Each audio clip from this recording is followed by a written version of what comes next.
dick capacity, yep, on a mic. Alright. Press record flow naturally, I'm riding a bike. Alright. Send a DM to someone I like, come on, be a guest. Alright. If it's just Chang and Denhoff, it's a yapping duet. Alright, we are live. Welcome, people. Woo. What is up, everyone? Welcome to another episode of the Chang Hoff podcast. Today, we are here joined by our lovely guest, Luca, also known as Caluca. Also known as Kiki Baby G. He is a lyricist, he is an artist, musician, DJ, very talented individual who we met at Big Cultural Art Festival in Gainesville. Shout we out. did his first ever interview, and now we're doing his second ever interview. Wow. You got a double exclusive. Let's go. How you doing, baby? Luca? I'm doing great. Other than coughing and sneezing my face into oblivion the past couple days, I feel great. I would have loved to drive to Tampa and make this an adventure. But unfortunately, I have life priorities, adulting and everything. Yeah. But I'm excited to be here for part 2. This is so great. Yeah, we're part excited 3 to could have be you. in person for sure. Yeah, Part 3. we'll make that happen when, the project comes out and we have a lot more we'll to throw a talk show about. around it or something too. We'll make it worth it. Mm-hmm. All right. I'm ready. Okay. So, before we get into any of the music stuff, I know we had a little conversation a while ago about Formula One, and I found out that you were a karter back in your day. Yeah. Tell us a little bit about that. What got you into it? Yeah, for sure.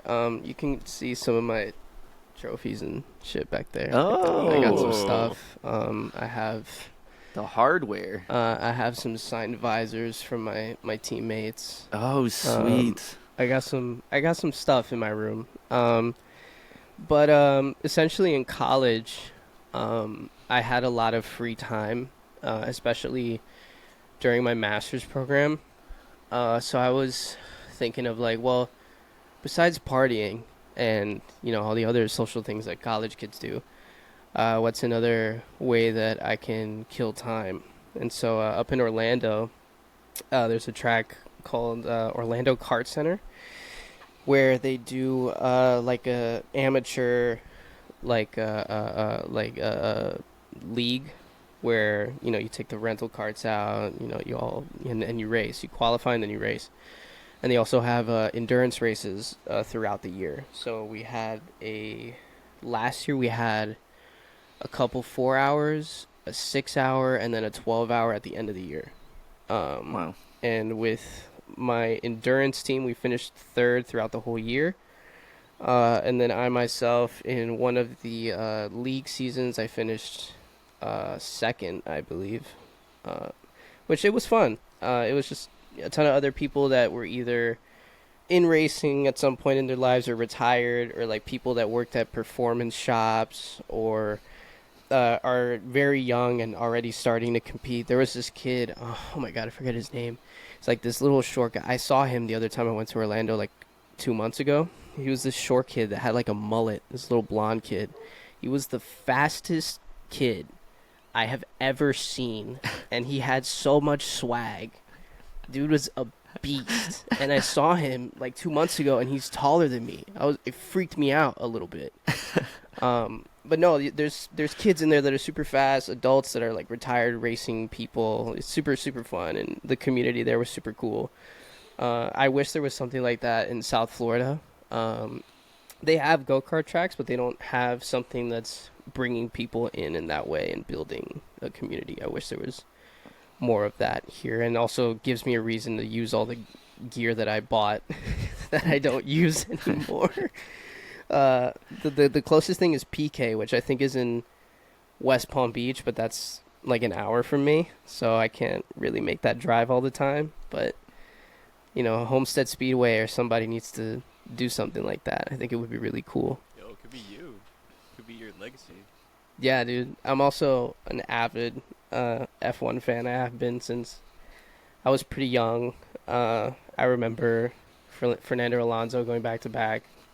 That was crazy. And then I really started getting into it when I was in high school again. So, like, early on, Mercedes domination era type deal. I remember Rosberg retiring my freshman year. That kind of thing. So I started getting into it after that, and then Drive to Survive happened, so then everybody got into it. And then the rest is history. I'm essentially an avid fan of anybody that's on an American team. So I love Haas, even though it's more of a love-hate relationship at this point. But I love Haas. I will always vouch for my American capitalist boys. And I'm excited for next year now that we got Ali in the seat. Even less so that Ocon is there. I have my reservations about Esteban, even though I think his story is incredible in terms of how he came up and where he comes from. I don't know if you guys know, but he was very poor. They all lived in a van. Like, parents worked multiple jobs to keep his career afloat. He barely made it to F1 because he didn't have enough sponsors for F2 at some point, I believe, or it was F3. And luckily he got a shot. I mean, that guy's a fighter. That guy's a straight fighter. I admire his perseverance and his willingness to do anything to win and to earn his spot. But that has shown over the years to become a destructive tendency. It's a double-edged sword, and sometimes it works in his favor. Sometimes he ends up crashing into his teammates. So it's like, the attitude thing has been an issue throughout his whole career. But it'll be interesting to see him pair up with a rookie that just scored points literally a day ago. And it's shown that he's got real skill. So it's going to be a testament of, do you belong here when there's kids coming in that are 5-6 years younger than you that might be better than you in the same car? So it's going to be interesting. I mean, they're both really talented. They're both fast. Ali has a lot of potential. So we'll see. I mean, there's going to be a lot of young kids coming into F1 next year. I mean, Kimi, who's barely, I think he's 19 or 18 or something like that. Yeah. I mean, what the hell was I doing when I was 19? Exactly. Fuck. I wasn't driving an F1 car. I wish. If I did that now, I'd probably give myself a hernia. But there's going to be Kimi at Mercedes. There's going to be Ali. Carlos is going to Williams, which I'm not the biggest fan of that move, but I understand why he did it in terms of sticking to a long-term project, especially with Alex right next to him. I think that's the best, other than Lando and Oscar, that's the best long-term pairing of drivers that you can get. Two guys in their prime, a lot of experience. Who knows? And, Doralton is willing to throw hundreds of millions into that project because now F1 is profitable in terms of the teams making a profit. And now with the budget gap, even more so. I could talk about F1 all day, as you can see. I literally have a group chat with my best friend and some other friends. We all just shoot shit about F1. I love racing. If I was tall enough, I would have been in basketball. If I started young enough, I would have been a race car driver. You know what I mean? Yeah. Sometimes life doesn't go certain ways for a specific reason. I think it was just meant for me to try and become a pop star, but life could have went many different directions just based on the different passions that I have, Yeah. So yeah. I love F1. I love sports in general. Sweet. All right, I want to ask 2 questions and F1 Sure. related, and then we'll move on to the music stuff. Go for How it. do you feel about Adrian Newey going Aston Martin? I see why he did it. If you look at his career historically, he's always stayed in England.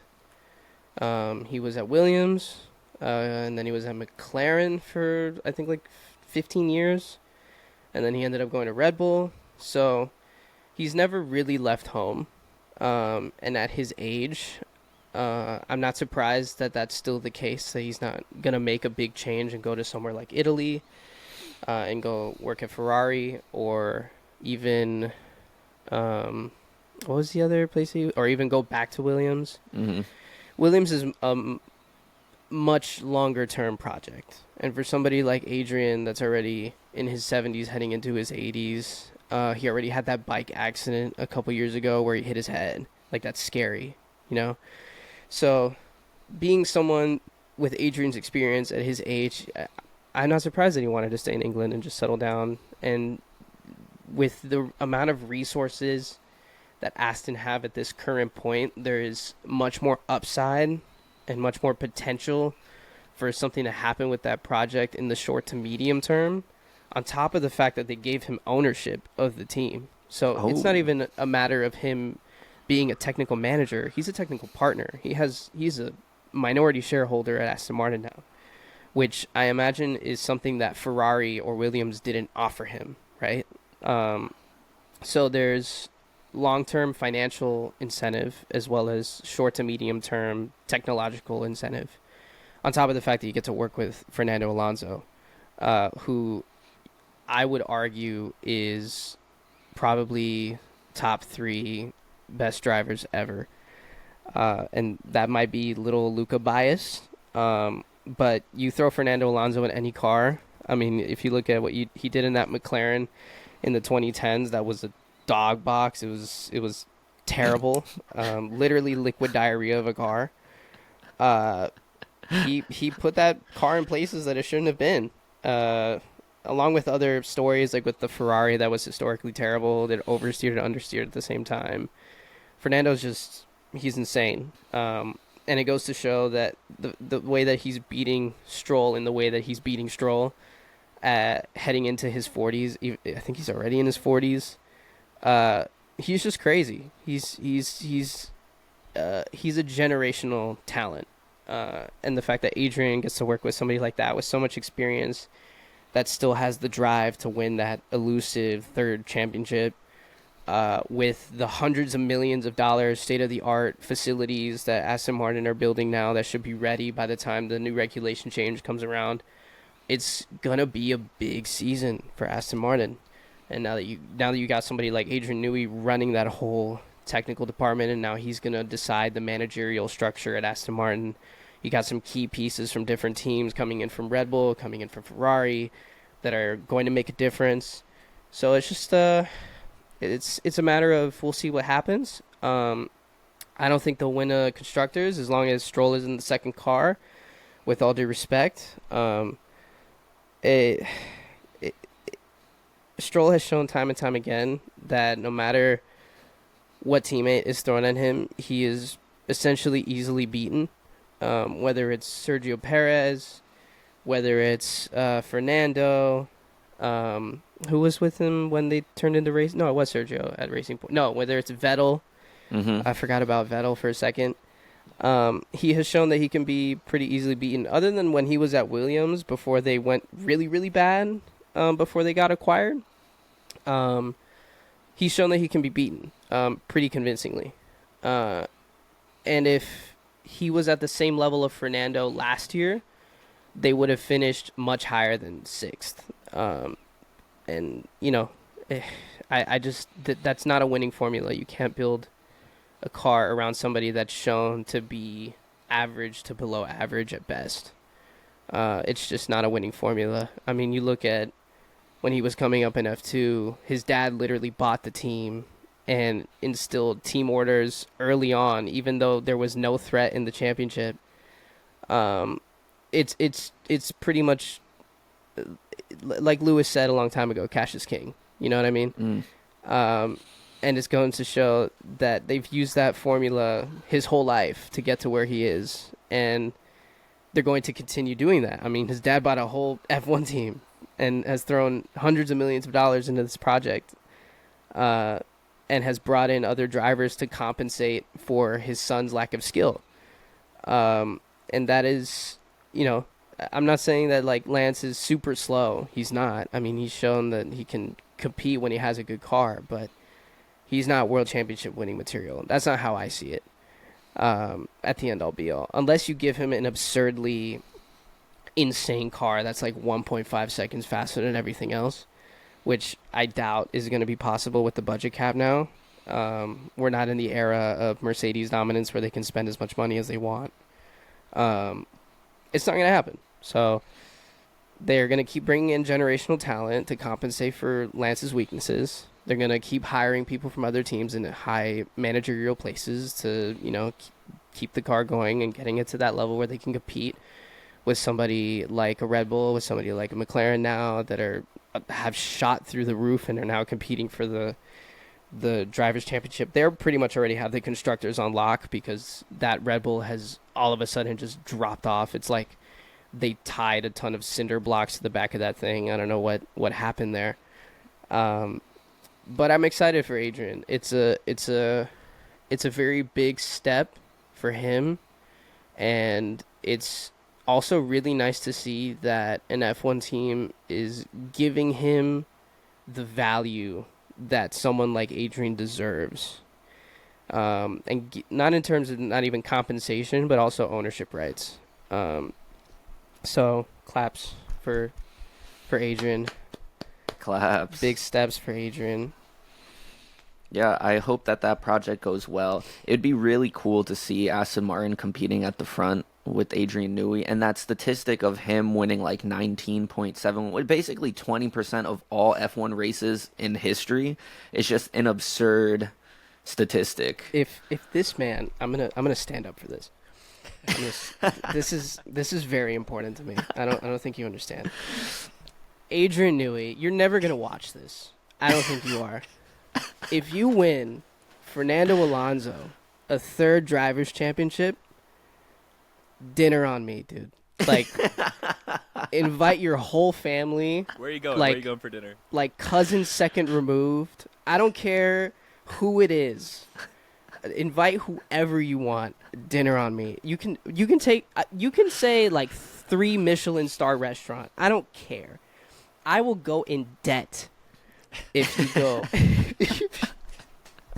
if you win Fernando Alonso a third Drivers' Championship, dinner wherever the hell you want, by all means.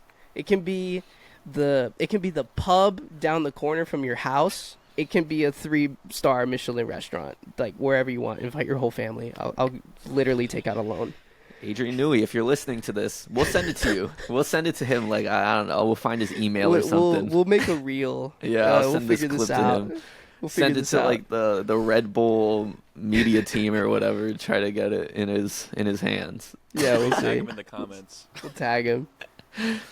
All right, so let's get into some of the music stuff. Recently, you just released your first single, MPLS, Money, Power, Love, Sex, featuring Storm 2 times. 2 times? Tell us, how do you feel about the release? What was the process of making the song and the whole rollout? Because it was really fun and enjoyable to see your rollout on social media for that song. Yeah, for sure. So MPLS right now, if I'm not mistaken, is sitting at 15,000 and counting. Oh, over the span of 2 to 3 months. So hopefully by the time next year comes around, it'll be around like 100,000, 100 something. Just based on the consistency of all the playlisting and marketing stuff that we've done. And by we, I mean me. I do everything by myself pretty much. It's mostly just investing money into different companies and platforms that are able to put your song into different playlists and different markets and stuff. So the majority of my audience right now is Brazil, England, the Philippines, some parts of the U.S. I would like for it to be more East Coast, U.S., like Georgia, New York, the DMV, Florida. The majority of my U.S. plays are in Florida. They're funny enough in all like the major Florida cities, like Miami, Orlando, Tampa, which is good. So whenever I start doing shows and stuff, I can kind of run around those demographics. But Yeah, so in terms of the rollout, it's essentially going to be the same formula for the rest of the project. It's kind of starts off with like a month of posting pictures with some sort of like monologue thing that leads into a teaser video with the same monologue. So like if you read if you read the comments from the MPLS picture rollouts, if you put all those comments together from the first to the last picture, it's the monologue for the teaser video. So it's like it incentivizes you to pay attention to the to captions, because it's like this means something, and then in terms of the videos after that, I worked with a friend of mine, James, that goes by Death King Films on Instagram.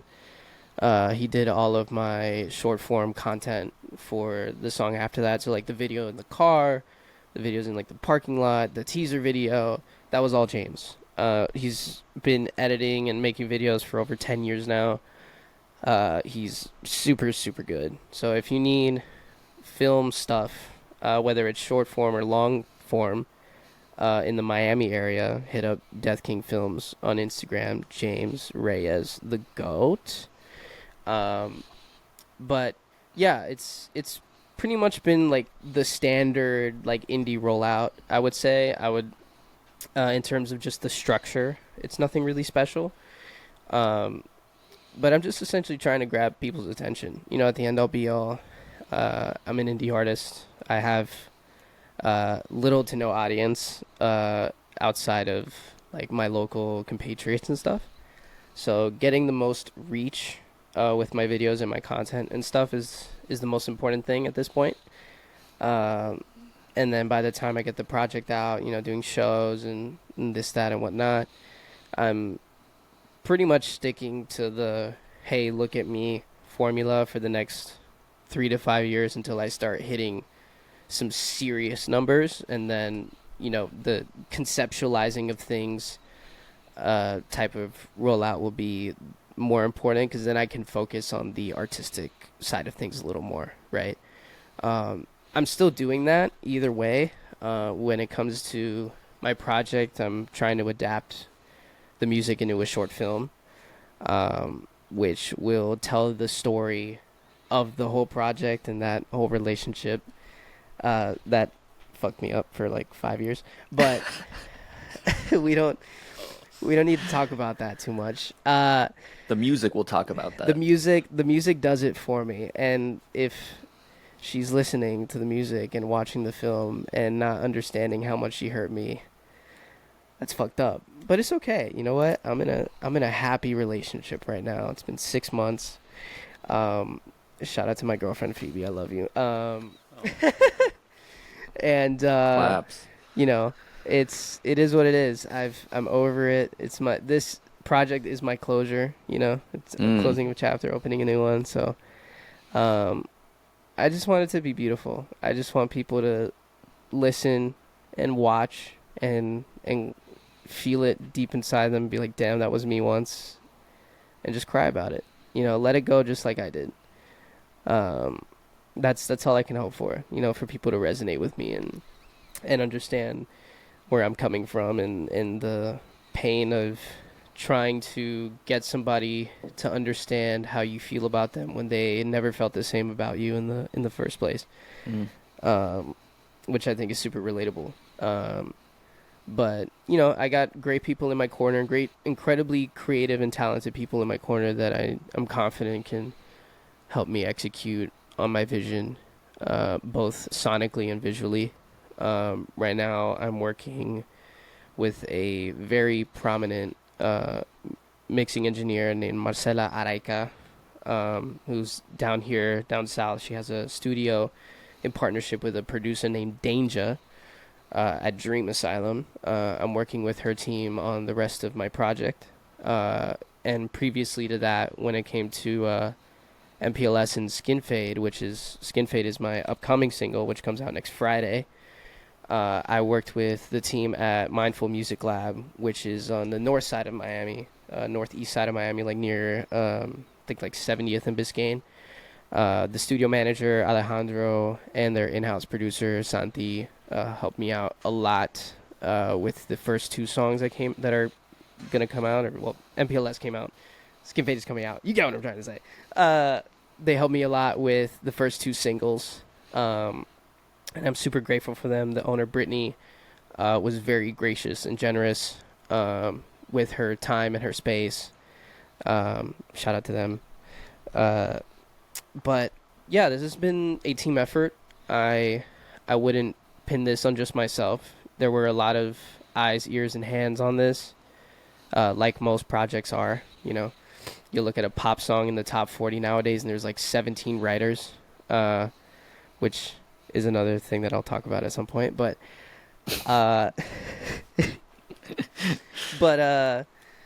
yeah, this is a team effort, and I'm really happy and proud to be surrounded by people that believe in what I'm doing and also that check me, There's definitely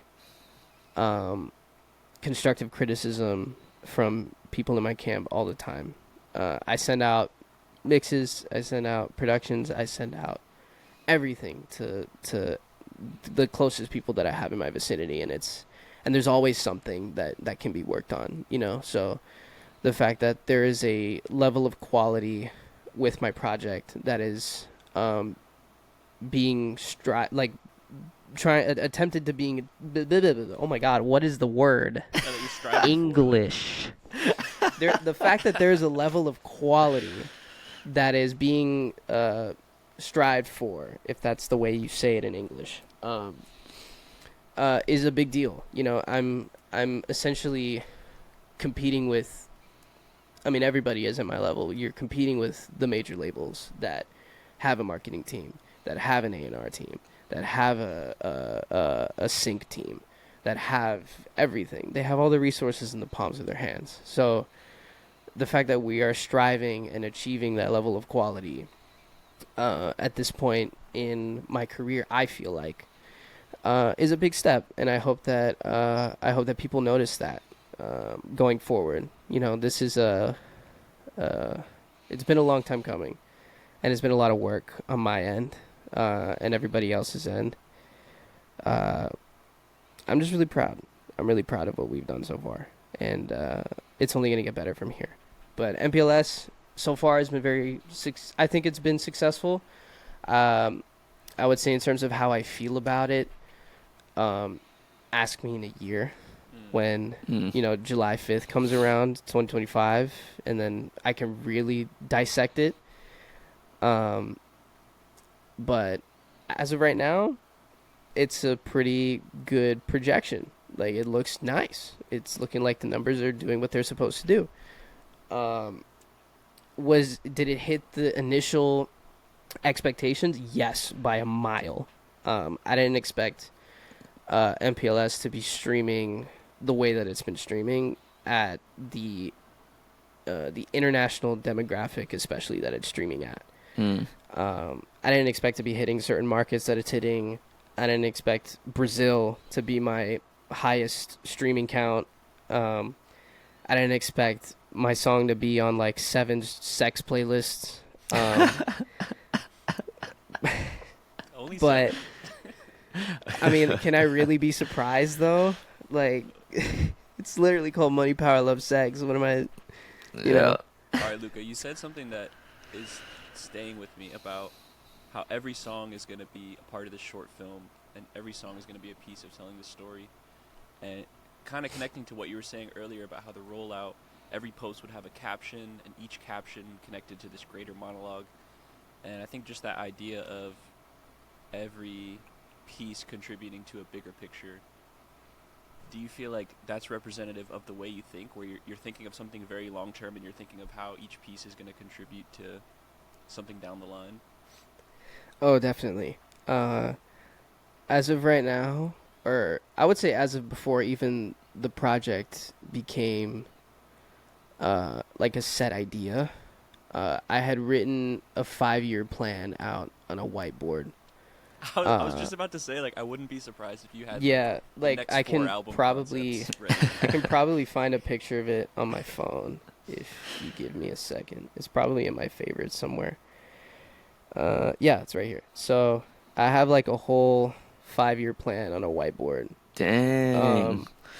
And that's not even the whiteboard like fully filled out. That was like the first 3 years that you just saw, which is probably not legible.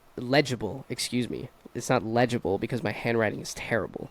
It's not eligible to be read. Yeah, it's not eligible to be read because my handwriting is awful.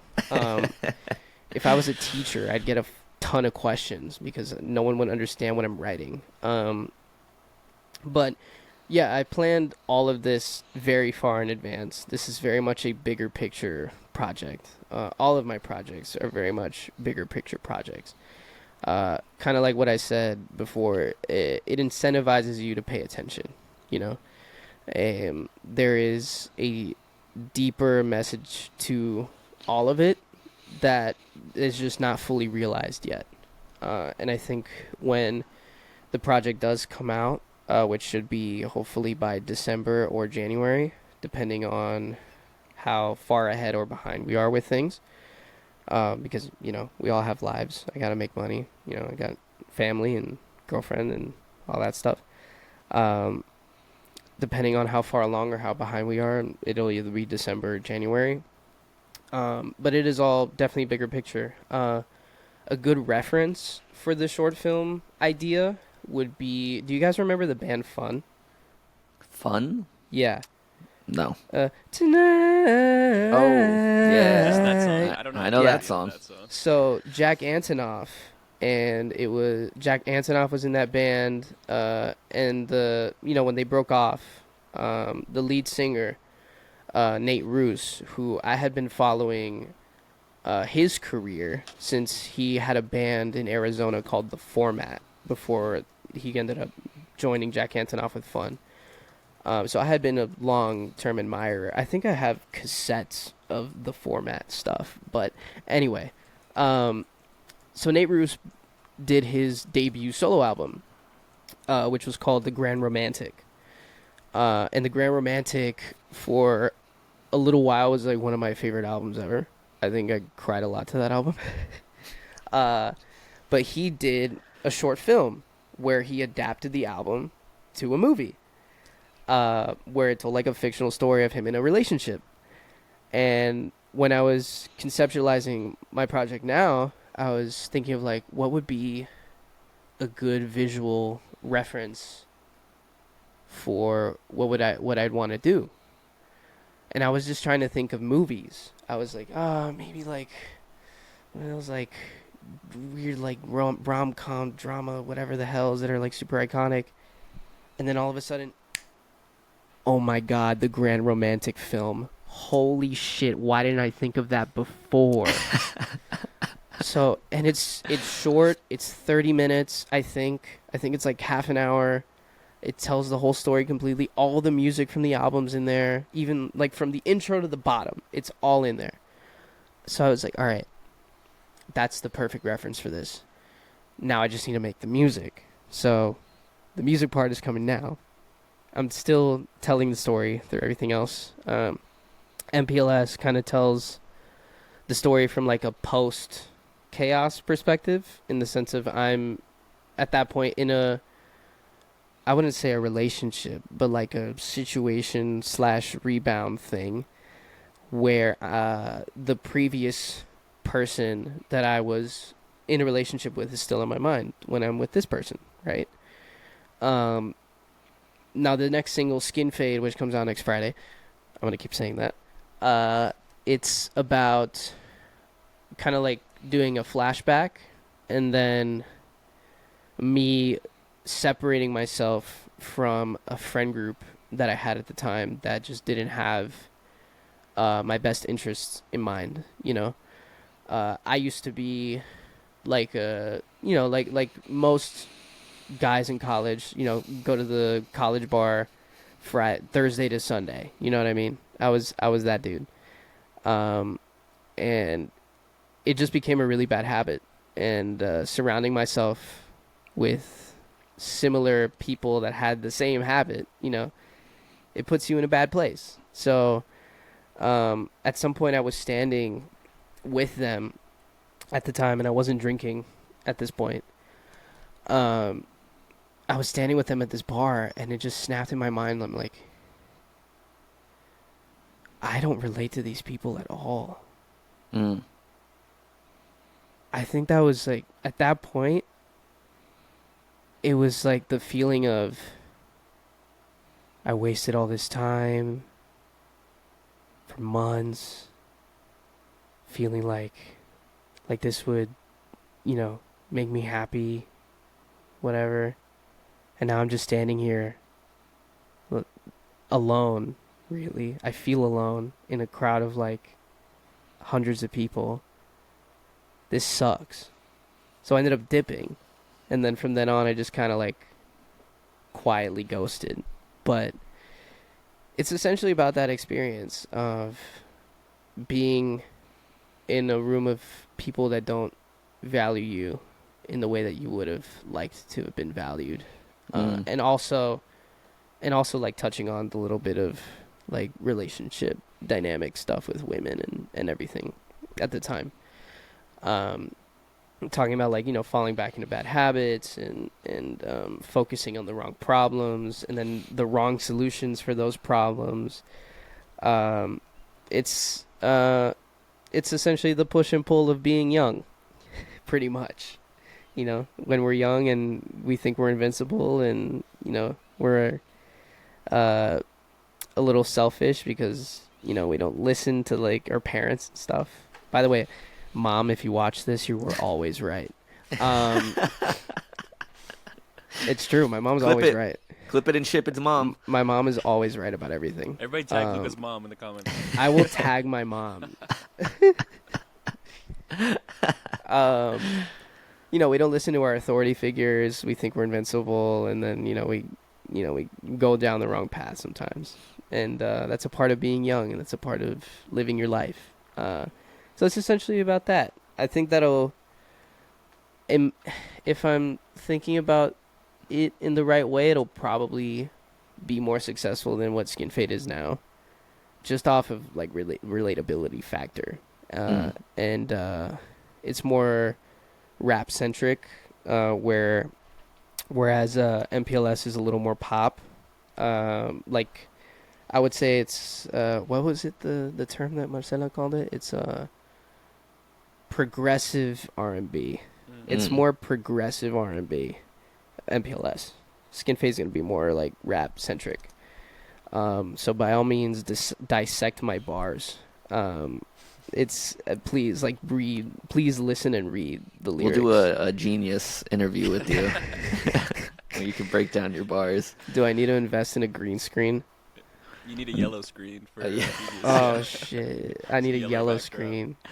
No, we'll do our own version. You can. I always thought that they have a green screen and they just make it yellow. Probably, yeah. Yeah, they probably do. It's either that or they buy a yellow like thing that you roll down or something. Yeah. I don't know. Is there anything you're gonna do for this rollout of Skin Fade, the new single dropping next Friday? Is there anything you learned from the MPLS rollout that you're gonna change or tweak for this new one? Yes. I'm definitely going to be using TikTok more, as much as I hate to say that. I don't know if you could tell, but I'm not a fan of the TikTok platform. Yeah. Ever since it came out, it just didn't hit me. It didn't resonate with me like it did with everybody else. And I just saw no value in it at the time. Kind of like with what happened with Vine. I felt the same way about Vine. I downloaded Vine, scrolled through it. I was like, there's no substance here. I don't like it. And then I deleted it. Same thing with TikTok. I was like, this is meh. Deleted it. But that's just an audience sitting there waiting to discover me. You know what I mean? It's like, am I really gonna be stubborn because I just don't like the platform and not figure it out, and then maybe have it just hit the right amount of people to where next thing you know, boom, a video has 1 million views? Like the algorithm on TikTok is not as randomized like Instagram is. It's very much a readable formula. You know what I mean? It's out there. You can figure out TikTok's algorithm pretty easily compared to Instagram's. So like you'll see if you look through my Instagram feed that it like the numbers are all right for some of the videos, and then they'll have like one video that has like 55,000 views. But that's because one, like boosted ads and stuff on top of certain hashtags and X, Y, and Z thing. And the thing about Instagram too is that it pushes it out to your followers first, and then it pushes it into the algorithm. So if a video does hit, it takes a while. Whereas TikTok immediately just throws it into the ether and sees what happens. There's also certain tricks that you can use in terms of keywords and stuff that you can put in the captions that will, if somebody searches up X keyword, your video will pop up. That works to, like, even if you write like artist names, on the video, if somebody searches up the artist name, like if I put like Bryson Tiller, like at POV, this is like South Florida Bryson Tiller or something, on one of my videos, and somebody looks up Bryson Tiller, my shit will pop up with Bryson Tiller stuff, which helps a lot. I have a friend of mine, shout out to him. His name is EJRPG. His name is Eric. He's his own artist. And he's got like 100K on Instagram. Super, like, that guy is so analytical when it comes to all these platforms. Like, this guy dissects everything. He's like a wizard. Like, you know that scene from the It's Always Sunny in Philadelphia, the Pepe Sylvia thing? No. You remember that? The Pepe Sylvia thing? No, you guys gotta. It's the guy. He's like in the basement. He's got like the cigarette, and he's like pointing at the shit on the wall. Has like the red string connecting everything. Yeah, he's got like the strings everywhere. Yeah, okay, yeah. That's Eric. That's Eric. Like he dissects these platforms' algorithms like it's a conspiracy theory. It's insane. It's like you said though, you're competing against labels who have the A&R team, who have the marketing team, who have the sync team. So like exactly, and the thing is that and the thing is that these labels, they're invested into these platforms. You know how much money the labels spend on Spotify? Like, it's insane, and that's why they don't want to pay people out. But we won't talk about that. Like, I'll take my $45 that I made from MPLS so far. I'll take it. Spend it on a tank of gas. Perfect. Whatever. Yeah. But look, the labels are invested into the platforms on top of having people on the inside of these platforms to push people's stuff. So whether it's fair or it's not fair, I don't know. Like, I don't know these companies' like internal policies and stuff. I don't know how, like, I don't know if they have like any fair play policies or something like that, kind of like what they have in sports, you know what I mean, where like you can't, you know, everybody has to have a fair chance at getting, you know, on the algorithm, which I think like a company like TikTok has shown that it's pretty fair. Like, I feel like we discover a new artist here and there once in a while from TikTok that's actually pretty good. So I don't think it's unfair. But when it comes to like the DSPs and stuff like Spotify and Apple and all that, the labels are very invested in those. But I think they're trying to mitigate that by having like the discovery mode and Discover Weekly and like Release Radar. They have certain subsectors in Spotify that does help the smaller artist, right? And for somebody like me that's about to hit 10,000 monthly, I think I'm at 8,000 monthly. As soon as I hit that 10,000 monthly mark, I am within the top 10% of artists on Spotify. That is, if you think about it, in the grand scheme of things, that's not a lot of people. Yeah. And Spotify as a platform will favor somebody like me compared to the guy that has like 1,000 monthly or 5,000 monthly. Because I have that consistent traction, and most importantly, my shit isn't botted. You know what I mean? Yeah. I actually had, like, when I hit 10K initially, I don't know if you guys saw that I posted it on my story. When I hit 10K initially, it like happened overnight. I got a little confused, and I went to my my Spotify for artist page, and it was just like there was like 1,000 streams in one day from this random playlist that had like 6,000 songs on it. And I tried to send it into Submit Hub to get checked, because obviously I was like, there's no way, like there's no shot I got 1,000 streams from a playlist that has 6,000 songs on it. That doesn't make any sense. Yeah. So I tried to send it to Submit Hub, but the playlist data was so large that it wouldn't even let me download a link to paste on the Submit Hub to get it checked. So it wouldn't load a share link. That's how crazy this playlist was. And then I checked the next day, and Spotify removed the 1,000-something streams that I got that one day. So the algorithm is pretty strict on botted playing stuff and all that. I don't know if you guys saw recently, funny enough that we're talking about this, but there's this guy that just got he just went to jail for wiring fraud or something like that. It was this guy that did like AI music on Spotify, and he did like hundreds of different artists, like hundreds of different AI music artists, and he essentially put out the music and then botted all the streams, so then he would make, I think he made like 1.2 million off of that. Damn. Like, it's crazy. Like, that's a problem. people make money off of these botted plays, dude. It's no joke. And I wouldn't be surprised if, there's somebody still doing it. I mean, he's just a prime example, right? Like, yeah. That's somebody that made $1 million on your platform, and you're taking advantage of technology, right? They're gonna make an example out of that guy for sure. They're gonna put him in jail for a while. I think for every count that he got, it was like 20-something years in prison, and he got like 7 counts. 20 years for every stream. Oh no, bro! They're gonna make an example out of that guy.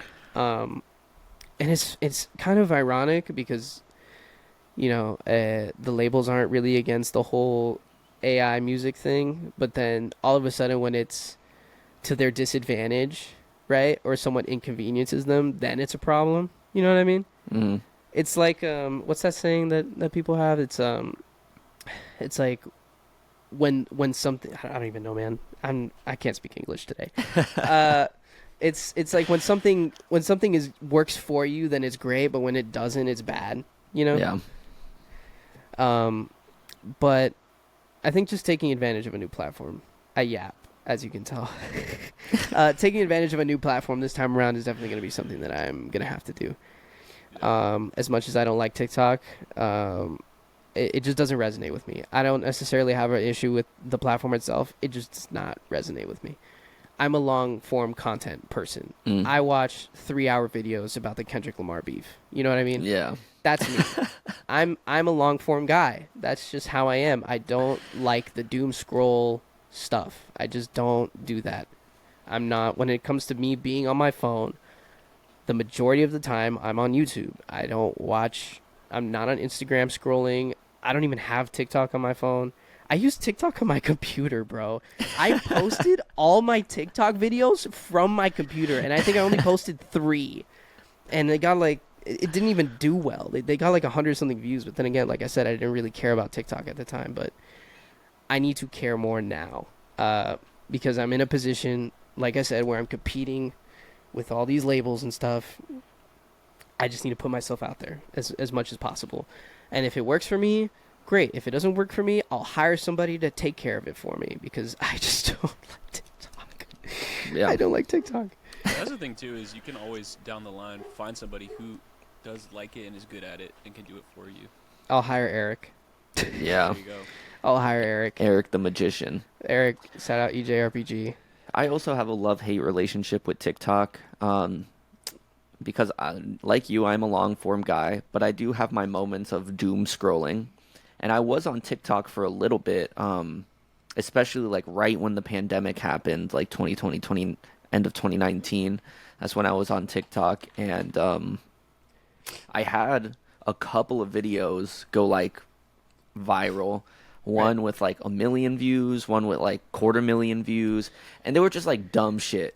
Like stuff that just should not have gone viral, but it did. Dude, yeah. And it honestly kind of fucked me up. And I think that's the reason why I'm not on TikTok today, because after that happened, after I got that taste of success on TikTok, I just spent so much time and energy just like trying to recreate that. And at one point I snapped out of it and I was like, what am I doing? I don't even like this. This is not fun. And I haven't been on TikTok since. Bro. But it's hard not being on TikTok when everyone is on TikTok and sends you TikToks constantly. I'm like, I can't watch this. Like, Yeah. Dude, I have a That funny sweet, story. I have a funny story about that. Funny enough, I used to use TikTok in college pretty heavily to just talk shit. The video, I had like a video get like 11,000 or something like that. It was literally a video. It was a video of me saying like, "Bro, I'm so lonely."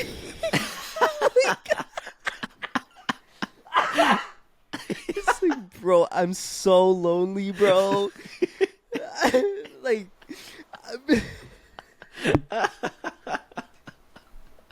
it's like, bro, I'm so no, like I had candles set up and everything. Like I made it look so sad. And that was the video that got me like 5 figures. And I was just What were the comments? What were the comments like? it was like, bro, I feel you. Like after the pandemic, I've been down bad. It's like shit changed, bro. And then it was just like also like my friends being like, "You're gonna be fine," and just keep your head up, king. yeah. Some dumb That's stuff. a niche, though. You could be a loner Yeah, core, dude, it's the loner core niche of artist. sad people. Yeah. It's like the thing that we Sad had and in, lonely like, people. it's like the Yo, thing we we had s- in like 2017 in the SoundCloud era. It's kind of similar vibe, but maybe a little more PG type shit. All right, so I also know that in October you are hosting a songwriting camp. So about that, Yeah. I actually had to cancel that recently. No. Yeah, I did. This is the public announcement of that, I guess. But yeah, I had to cancel it. We actually ended up shifting the focus on that. Funny enough, it ended up not necessarily becoming. It ended up scrapping the songwriting camp idea, and it became like a creative workshop panel thing. And I was going to have a ton of local like event people, like multimedia creative people come and talk about their experiences and stuff. And then we were gonna have like a mixer after, but the problem was essentially scheduling and back end stuff. I was planning on having it the weekend before Halloween, and then that was right after 3 points. So there were like a lot of the panelists were just gonna be out of town, and they let me know like, hey, love you, but we need to get paid. And I was like, I feel you. I would do the same thing. So most likely we're gonna move it to the first quarter of next year. Mm. And in terms of details for that, I literally have none because we just haven't like branded or anything yet. But we had the panelist lineup was so great. Hopefully, if everything works out, for next year, we're going to keep the same panel lineup. I still needed to fill a couple seats. I think literally 2 seats for one specific panel. But we're essentially focused on educating and giving opportunities to local creatives. That's one of my bigger priorities in the coming year, especially when I start finishing off my project. I'll have a lot more time to focus on bringing people from, what we like to say is like bringing producers out of the bedroom, right? Or getting artists out of their comfort zone and getting people to actually network and talk to people. That's going to be the only way you'll level up in life, by having people around you that are in higher positions, have done things, can give you that wisdom and the experience you might need to take that next step, or develop something that you might not have known how to like take that next step, and then you end up meeting X, Y, and Z person at this panel thing, and you're like, holy shit, this is how I do the thing now. So collaboration with the studio manager at Mindful Music Lab, Alejandro, on that. But unfortunately, that's not happening in October anymore, and I'm really upset about that. It's just like, with me being locked into my project, along with everybody else having other things going on, and typically in South Florida, especially Miami, from October to December, it is just busy. It is busy as hell. We have Billboard Music Week, we got 3 Points, we got Halloween, and then like all the other holidays, and then oh my god, what's it called? Art Basel. Like, we got a lot of stuff going on from October till December, and it's just like everybody's doing something. Like, there's no time for anybody to, put a Saturday afternoon aside to, do a panel. So, it's just a logistics thing. And I totally get it. We all got things to do, and at the end all be all, I'm going to focus on my project no matter what, so it is what it is. But, I'm still excited to, keep it going. I just got to brand it out, and, none of it is out there. Like, nobody knows about that. So, it's not like anybody was expecting a day or anything. Behind the scenes, obviously, we've been working on it, but publicly, no one's like, it's happening, Yeah. But, I low-key, I'd be doing little songwriting things behind the scenes with some very cool people, and who knows, maybe some songs will come out, maybe they won't, but that's a secret for you and me. Look out for that.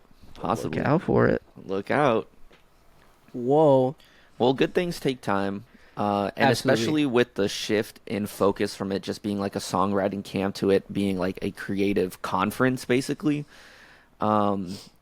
I definitely, as you were explaining that, I was like, oh, okay, that sounds really cool. I want to go to that. I'll go whenever it happens. I don't mind if it takes a little bit to get there. 100%. But that's super dope. I feel like the scene here is lacking in that educational element. We have a lot of people doing really cool things that are from here, and there is no platform for them to talk about it and tell people that might want to do the same thing about it, or maybe just want to explore a new creative medium and are interested in what you have to say. You know what I mean? It's something that I want to bring people together, and really harden and solidify the community that we have here, because it's very diverse, and that needs to be highlighted through an event like that everybody can just get together, shoot the shit, hear about what we've been doing, hear about what will be coming up, and more importantly, that I'm, it's my way, I guess, of contributing to the creative ecosystem that we have here, because I've been a consumer of it since high school. I've been going to shows forever. I've been making music forever. I just started DJing. So it's like, what is going to be my contribution? What are people going to remember me for? And I would love for it to be, other than my music, of course, I would love for it to be like, damn, like Luca really just wanted to elevate people. Luca just really wanted to help people get to where he felt like they deserved to be, and putting figures from the culture into this spotlight where it will give the people the opportunity to do that, and grow. So yeah, I just, it's my contribution, and I'm excited. I'm really excited for that to come to fruition. And if people travel for it, like if you guys want to travel for that, like if you guys want to come by, Yeah. hang out, Yeah. shit, like by all means, come hang out. Yeah, that sounds like fun, bro. But like in the short term, we'll be doing it in Miami, and if it becomes incredibly successful, hopefully we can expand it out to other cities. It would be super dope to do something like that in New York or do something like that in LA. Because there are like conferences and stuff like that, but this isn't necessarily a conference. Mhm. You know what I mean? It's more so like it's kind of like a mixer in a way, like we have people talk, and then we all share a drink and we have a good time and we listen to cool music and we shoot the shit, and so I just like, I don't know, I don't want it to sound like so corporate, you know what I mean? I would hate for the idea itself to become like a corporate thing, you know what I mean? And where it's like, I don't know, they're all on a stage or something, and then, you don't really get to talk to them afterwards, where it's like my idea is very intimate, and there's like 40 people that might not know anything about anything, and then all of a sudden they walk out of there, it's like, damn, bro, this changed my life, and low-key it sounds like church. There you go. You got your branding. I sound like a dude like Sunday service, bro. Pastor Luca. Pastor Luca, the creative church. I'm a pastor. I mean, The Church of sure. Creative Commons. Sure, dude. Like that can be people's church. Like if you don't confine yourself to a certain belief, by all means, have my event be you going to church every 4 months. By all means, I'll be your holiday.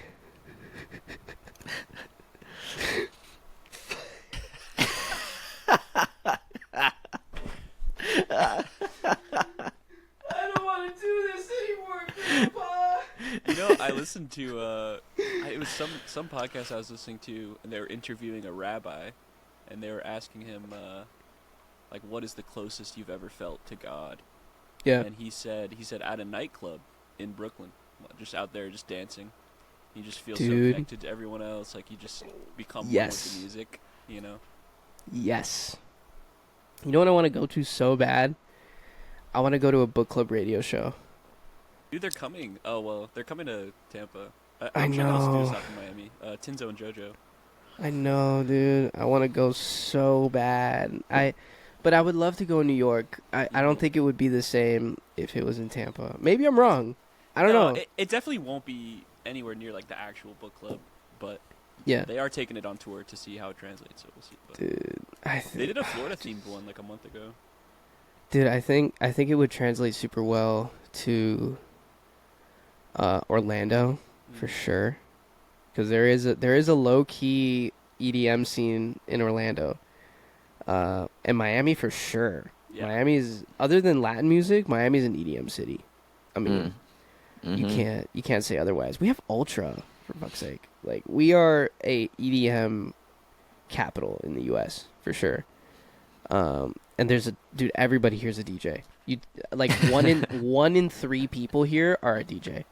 I swear to God. Like, I'll be sometimes, like, before I go to work, I'll take my controller. Literally, I have my controller plugged into me to my right.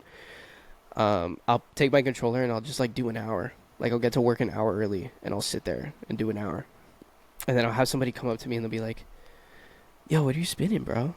Are you like you just getting started?" Or I'm like, "Yeah." And they're like, "Oh, dude, that's crazy. I've been DJing for like 4 years." And I'm like, "Aren't you like a neurosurgeon?"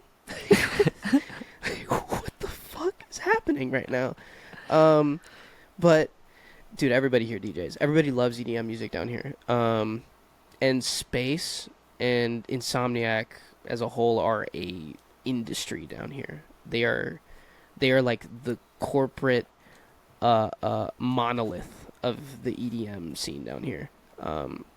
They are like the echelon, I would say. I don't know if you guys know, but Space is renovating right now, which is like a big deal, because they have to. Over the summer, they moved their events to a underground like hi-fi bar named called Jolene. Space itself is like 1,000 cap venue, whereas Jolene is like you could hold maybe like 60 people in there. So it's kind of nuts for them to have done that. But I think it's the same ownership group that owns Jolene, which is how they were able to do that. Or maybe they just they collaborated and they were able to get that together. But yeah, Space is renovating this summer. They should be opening soon. My theory was, at the time that they were starting to renovate, was that they're going to sell the building. That was my theory. Because they are in such a prominent downtown spot. That building is worth so much money. So much money. My theory was, yeah, they would renovate, they'd sell the building, and then 11 would expand to the other side of the block. That was my theory, but it doesn't seem like that's gonna happen. Because 11? Is that another club in that area? 11 is it's like a strip club, but not necessarily a strip club. Like they have like really dope artists there. Like Deadmau5 plays there all the time. They have like Rick Ross and like Lil Wayne. They'll have like super dope artists play at 11. But I went there for my friend's birthday, and it's pretty much like a luxury strip club, I would say. The cover's like $60.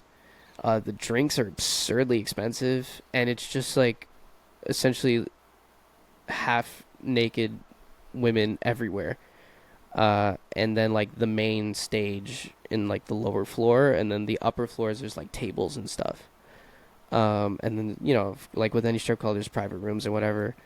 God knows what happens in there, but it's essentially like a luxury strip club pretty much.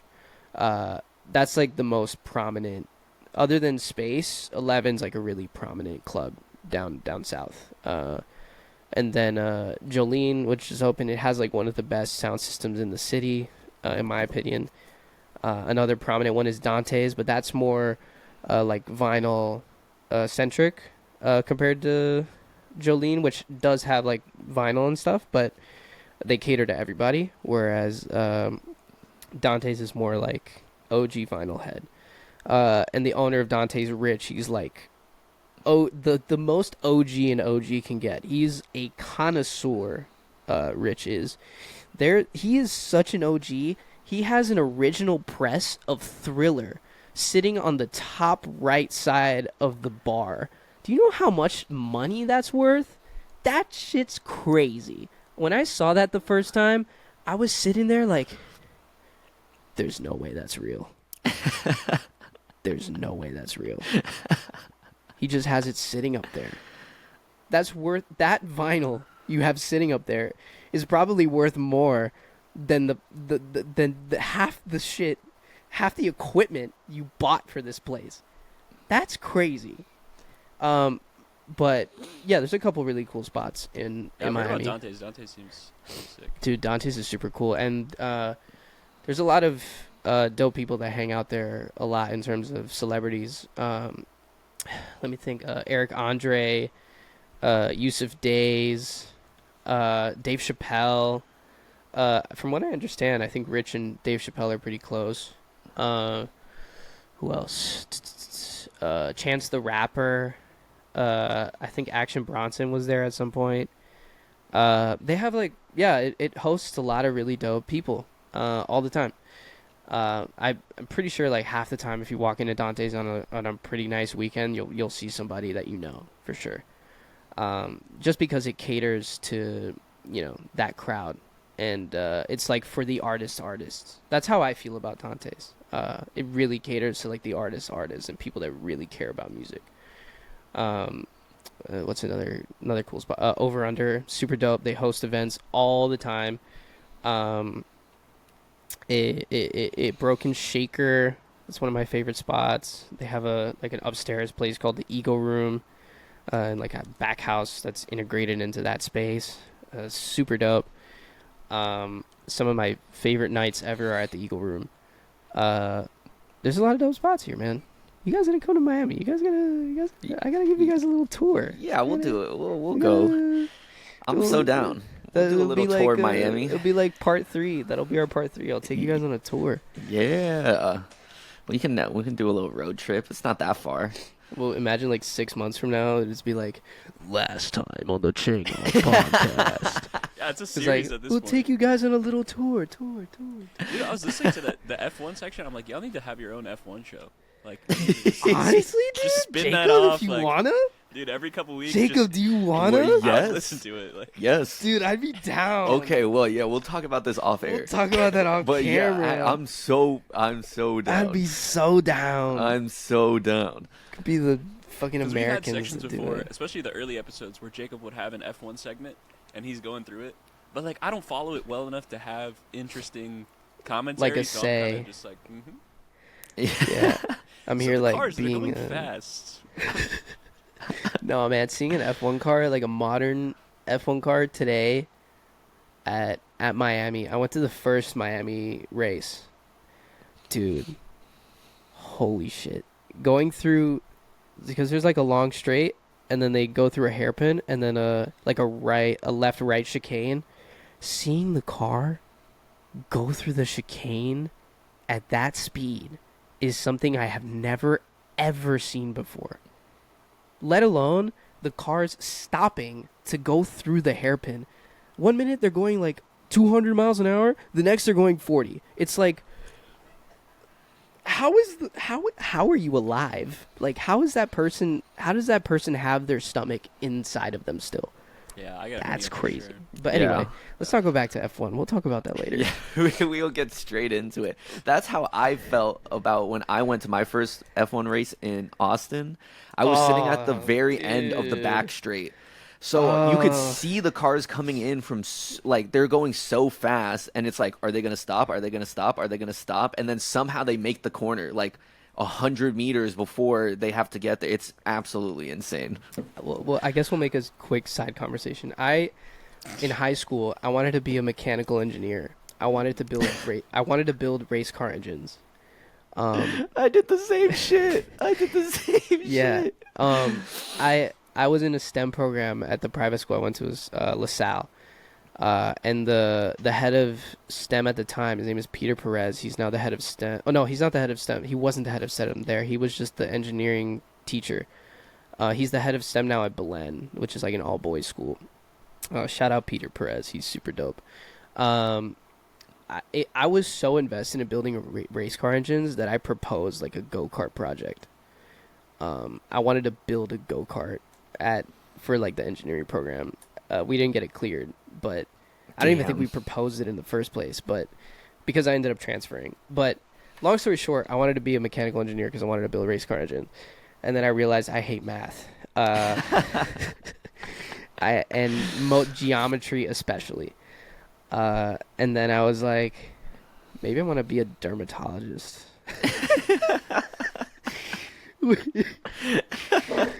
I was like, I take care of myself. You know, I got a little face routine. I go to the gym. I like seeing those videos of people popping pimples. Maybe I want to pop other people's pimples too. That sounds like a tongue twister. I want to pop other people's pimples too. Just imagining popping pimples. But then I was like, I'm not a big fan of science because sometimes in science classes they make you do math. So, I was like, It's a maybe prerequisite for sure. So then I got so down bad that I was like, maybe I'll join the military. And I'm guessing this is around the time you were making viral TikToks about being lonely. No.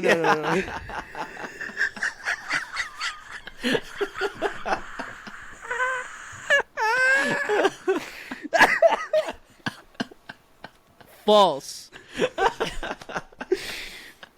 No, this was before college. This was like right before I was gonna go to college. And then I was like, I've been writing music and poems since I was 11, but I don't like, because like my dad's a Latin musician. I was like, but I don't gravitate towards Latin music. I never have.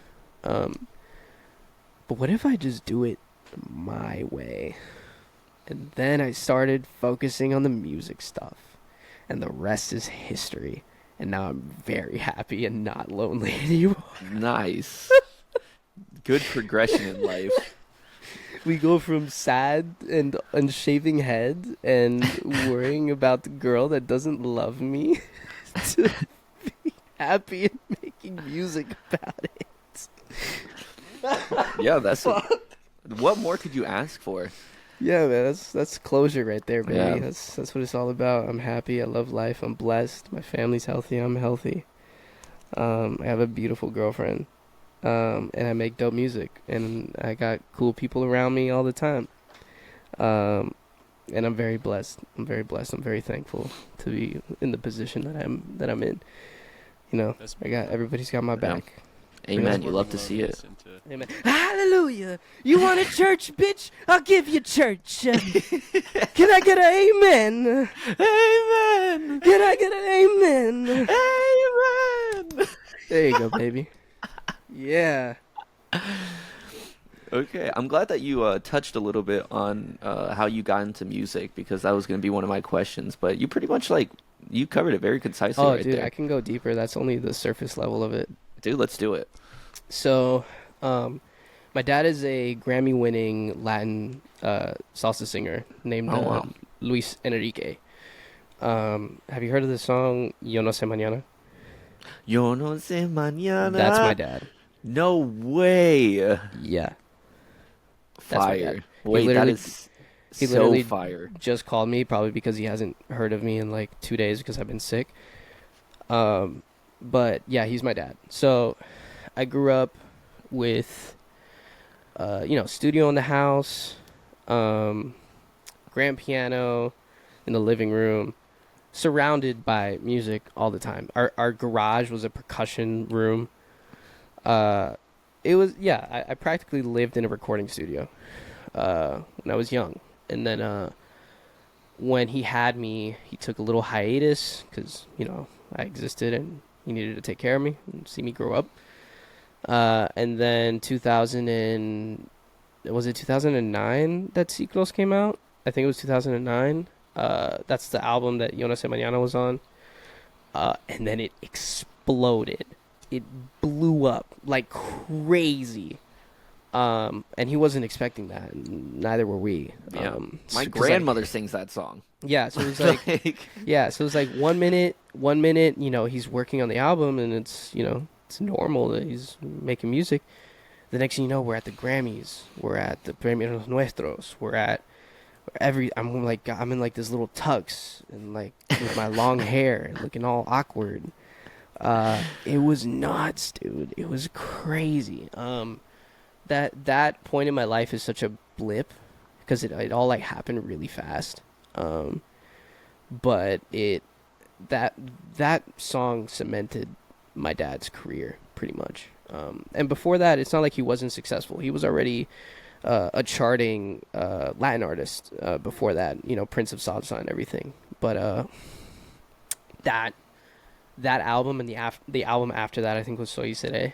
That really, that was it. That was the nail that just cemented everything for him. And then even after that, he's still been incredibly successful. Not even 3 years ago, he won a Grammy for the album he did with a Venezuelan cuatro trio called Se Cuatro Trio.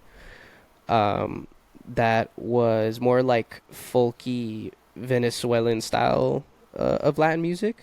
And it's an incredible album. Like, if you just enjoy music, I would recommend you listen to that album. What's that album called? Wait, I'm forgetting the name of it.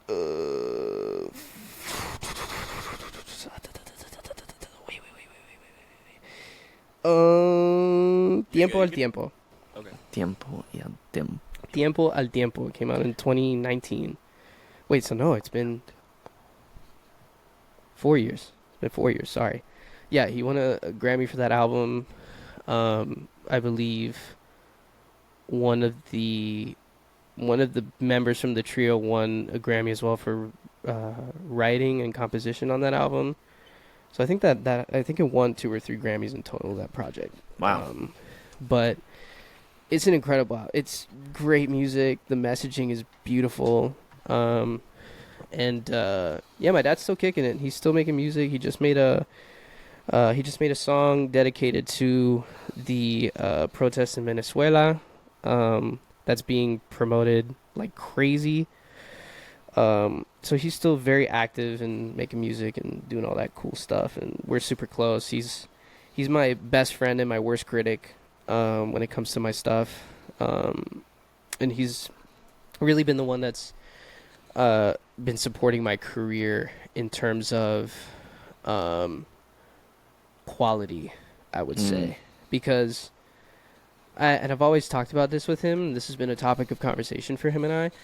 I've always been afraid of the nepo baby industry plant thing that happens with anybody that's in my position. You know what I mean?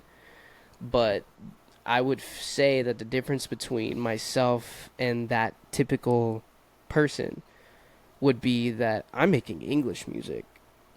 You know, my dad comes from a very different world than what I'm getting myself into. And frankly, for the most part, everything that I have done up to this point and everything that I have earned has been on my own merit and my own effort and my own investment of time and money and all that stuff. For the vast majority of the amount of time that I've been dedicated to pushing my music and everything. So for the most part, I've had to earn it. And you know, there's a lot of people that have come my way that are incredibly powerful and have a great reputation that think my stuff is great, and they wouldn't think that if I didn't work hard, and also the fact that I'm talented to get to this point. You know, I wouldn't have been able to get here if I didn't put in the effort to do so. So, you know, if my stuff wasn't good, we wouldn't be here. You know, shoot, dude. Like, some people maybe like walk into the same studios and encounter the same people, and they just don't get the shot because maybe they're not there yet. You know, but I'm here and I'm earning my stripes, and it's tiring. I don't sleep much. It's a lot of work. But it's worth it. I know it's going to be worth it. I hope that at minimum 5 years from now, I'm where I expect myself to be, which is essentially like living off of my music at that point, you know. Mm-hmm. That would be the goal. You know, as soon as like I don't have to financially depend on other means for me to live my life, and I can just make music and write for other people and produce for other people, I know I made it. You know? Yeah. And I can bring all the OGs with me. Dude, there's so many people within my circle that are so incredibly talented that deserve to be much farther than where they are right now. It boggles my mind sometimes. I think we all encounter people like that, you know, where we'll look at them and be like, they are so talented. They are incredible. Why aren't they in X position? You know what I mean? Yeah. My hope is that I am able to give opportunities to people that deserve it, kind of like in the same way like of the educational platform and such. Like I would hope to do the same thing for people in my inner circle. As a wise Kendrick Lamar once said, I hope my dogs make it even if it's before me. You know what I mean? Boom. Boom. Can't say it any better than that. Yeah, No. I like to see that that's part of her. I almost wanted to say that's part of your brand, but that's not it. It's part of your personality that you just recognize other people who are also very talented and hardworking and skilled, and you just want all of your compatriots to concede or Dude, to so many succeed. people helped me get to this point. So many people. I need to return the favor. That is not an optional thing for me. Like I need to return the favor. Even if it was like something super minute, you know what I mean? Like small things like add up, even just people supporting me. Like my best friend, CJ, and my brother. I call him my brother, but he's not really my brother. My brother Alec. They are not music people, but they have supported me for so long. I have known Alec for over 15 years. They have supported me for so long through everything. Like I need to give them something. I need to show them that their support was worth something. Like even like something, anything. I need to. Like that's just ingrained in my being, Yeah. Even if something as simple as friendship, and I wouldn't even say that's simple. That is, there are a lot of elements to friendship, loyalty and trust and dealing with bullshit. Yeah. But friendship, even like someone teaching me a new skill, even someone like being in a high place in my career, like when it comes to like managerial or something, or producers, writers, all those people deserve their portion of the meal, so to speak. And I've developed great friendships as well as professional relationships with everybody in my circle because me being in a way in the same positions that they are in terms of being a writer, being a producer, being an artist. I understand what it takes and how much they deserve in terms of publishing, in terms of getting paid, in terms of X, Y, and Z. I don't feel that I've ever been unfair, and I've given credit where credit is due. Always have, always will, and I will always cut a check if you feel that I need to. You know what I mean? Mm-hmm. I will never, ever, ever, ever, ever, ever ruin a friendship over a percentage. You know what I mean? Like that's more valuable to me than anything. Building relationships, and making sure that that's reciprocated. Mm-hmm. Because I feel like a lot of people think it's a give and take. And I don't want it to feel that way.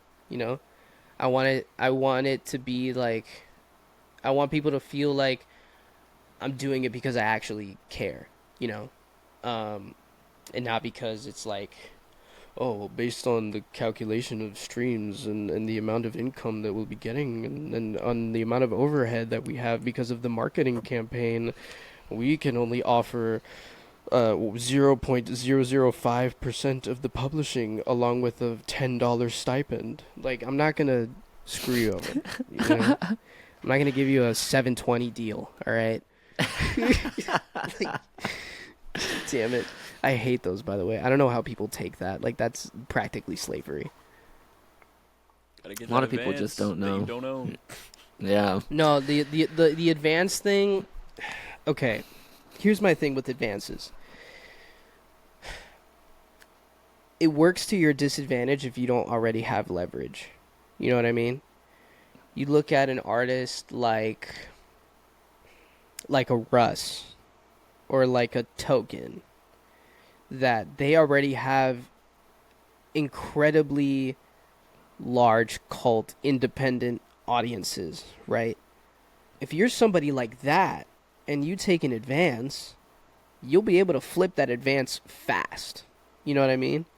But if you're an artist just starting out and you have nothing that you can stake, or like you're not able to take that risk, but you take the risk anyway, then that's just bad business. I mean, you're screwing yourself over. You're shooting yourself in the foot. You're taking $200,000 in debt.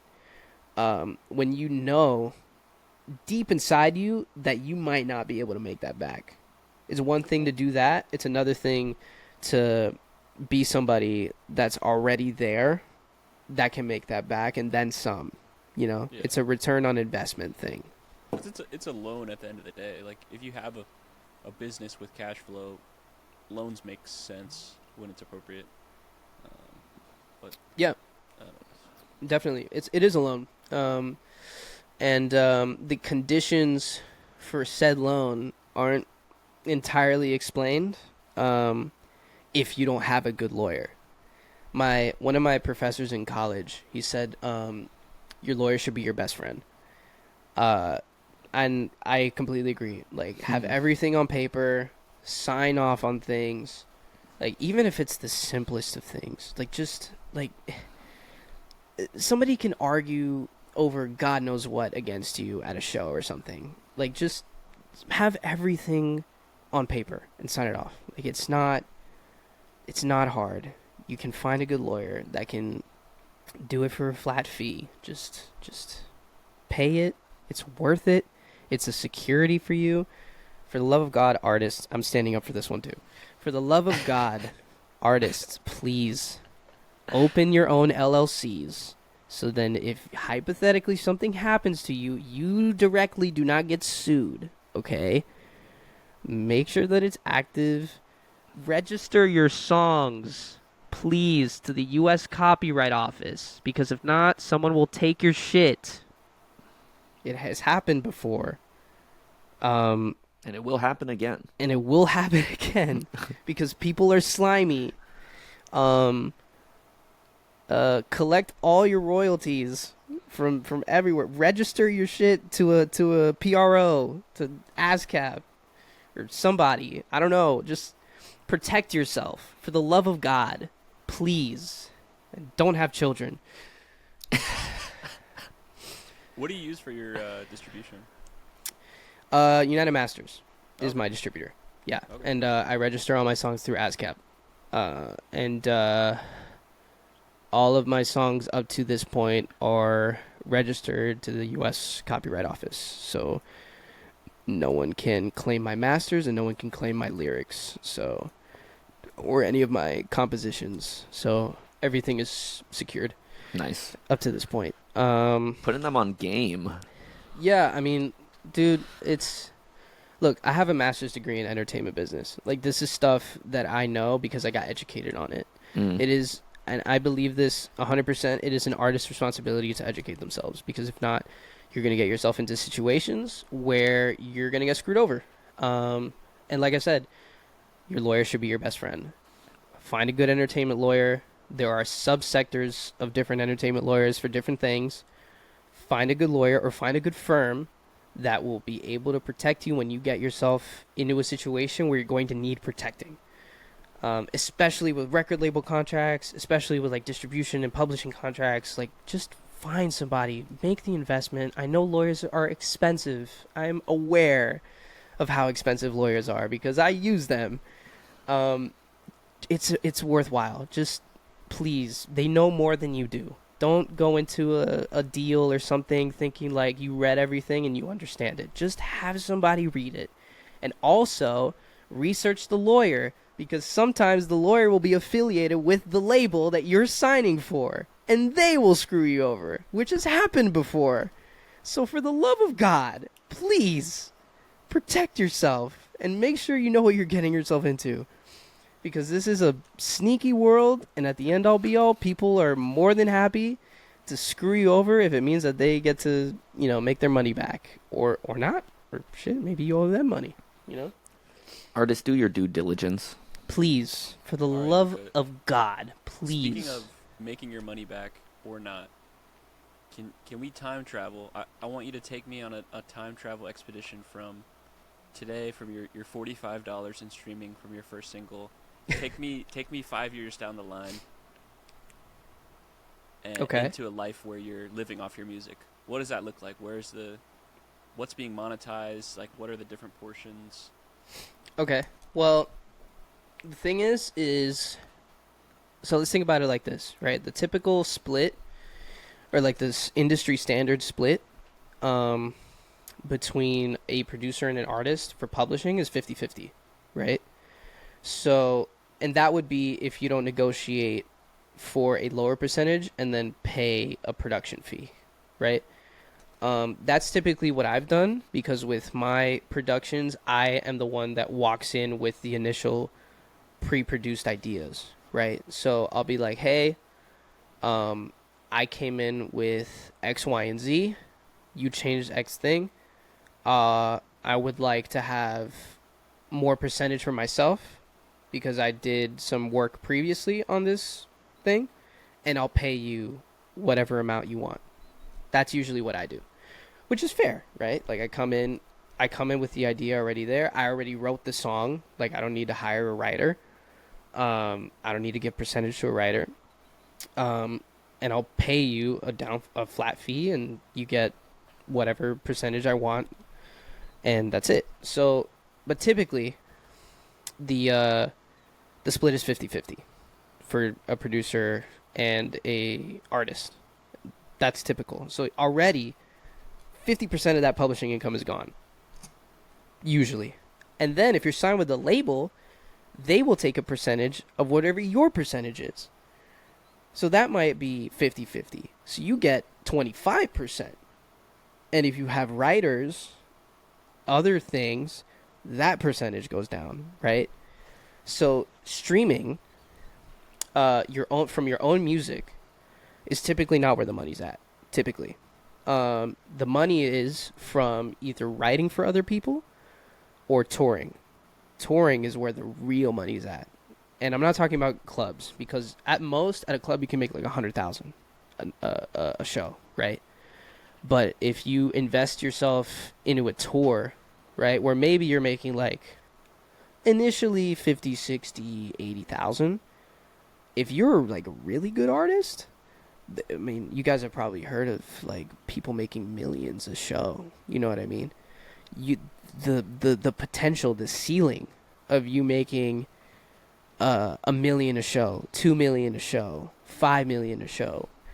Shoot, dude, you might get to the point where you're like Taylor Swift and benefit the local economy. That's how much money you're making. You know what I mean? Yeah. So best case scenario for me, I'm making an absurd amount of money touring.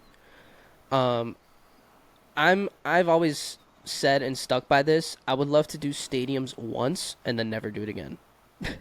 Interesting. How come? What is your reasoning behind that? I mean, man, to do an international tour for like 30 weeks, the travel and the work, and it's a lot. And speaking of Taylor Swift, I do have to praise her for that, because dude, she's singing, she's dancing, she never has an off night. If there's a mistake, you can't even tell. Mm-hmm. Her show is like Disney, bro. You can't even see there's something wrong if there is, right? She goes in, night out, making. She's already, I think her tours gross like $1 billion, or over $1 billion at this point. Yeah. She has one of the highest grossing tours in history, and she does not falter once. That is incredible. I have to give that woman all the props. On top of going to all the Kansas City Chiefs games. On top of that. She flew from Tokyo to the Super Bowl, bro. She flew from Tokyo to LA overnight. Dude, she's insane. Tokyo to LA overnight. What do you mean? Like, that's... Bro, if that was me, I'd be like, babe, I'm so sorry, but, like, I'm not going to fly $22. I just finished this show. I performed in front of 150,000 people. I'm dead. I don't want to do this anymore. So yeah, my thing with stadiums and international tours and stuff is like it's just a lot of work, and I don't know if I could keep up with that for more than one time. I don't know. I think, you know what? I would have to do it once. Maybe I'm going to change my opinion. I would love to do stadiums once, and if I hate it, I'll never do it again. But if is all right, and maybe I take like a year off after, just to like decompress and just make music, then again, I don't know. But I would love to be like, you know, Mac Miller type beat, right? Where like 1 minute I do stadiums, the next I'm doing like small clubs in LA or something. You know, that'd be nice. You know, a little intimate shit. I love intimate shows. I love interacting. I love seeing faces. I love like, you know, I don't want to be like, I want to walk out and then just see dots of people and then like not really know what to do. I already have social anxiety. What the hell am I going to do in front of 100,000 people? You know what I mean? Like, I'm just stand there looking all aloof, just like, what up, LA? Oh! Like, I don't know. I think I'd freak out. I can't imagine the energy or the feeling of being on stage in front of so many people who are there to see you. I think like, the biggest crowd I've seen my dad in front of is maybe like 10,000. That's a lot of people. I think 10,000. And it's just like, it's endless. Like, it doesn't stop. Like, the amount of flow of people is crazy. And he was just in Puerto Rico. I was there. And even just seeing 1,500 people, it was a lot. I was like, and I stepped out on stage on the second night just to like, I bow with my dad sometimes, which is really nice. That is cool. I'll bow with him, and then I look out into the crowd, and I can't see anything. I'm just like, oh my God, there's a lot of people. Holy shit. And then I walk away, and I'm just like, all right, it's fine now. So I can't even imagine for myself and just knowing me how I would feel standing in front of like 50,000 people almost every night. And the choreography, I mean, I'm just talking about Taylor Swift at this point. Like the choreography, the dancing, the outfit changes, like Girly has got it on point, and she's making an absurd amount of money. But anyway, in terms of me 5 years from now, the majority of the money would either come from songwriting for other people or touring. That's typical for every artist. But like I kind of mentioned earlier, if you have a 360 deal, the label takes everything. They take from your tour money, they take from your merchandise, they take from your streaming, they take from your sponsorships that have nothing to do with the label really, half the time. They'll take from your sync stuff, they'll take from everything. So protect yourself, artists, please. Like, seriously, don't do anything stupid without good advice and a lawyer that's like, knows all the terms and the language and all that.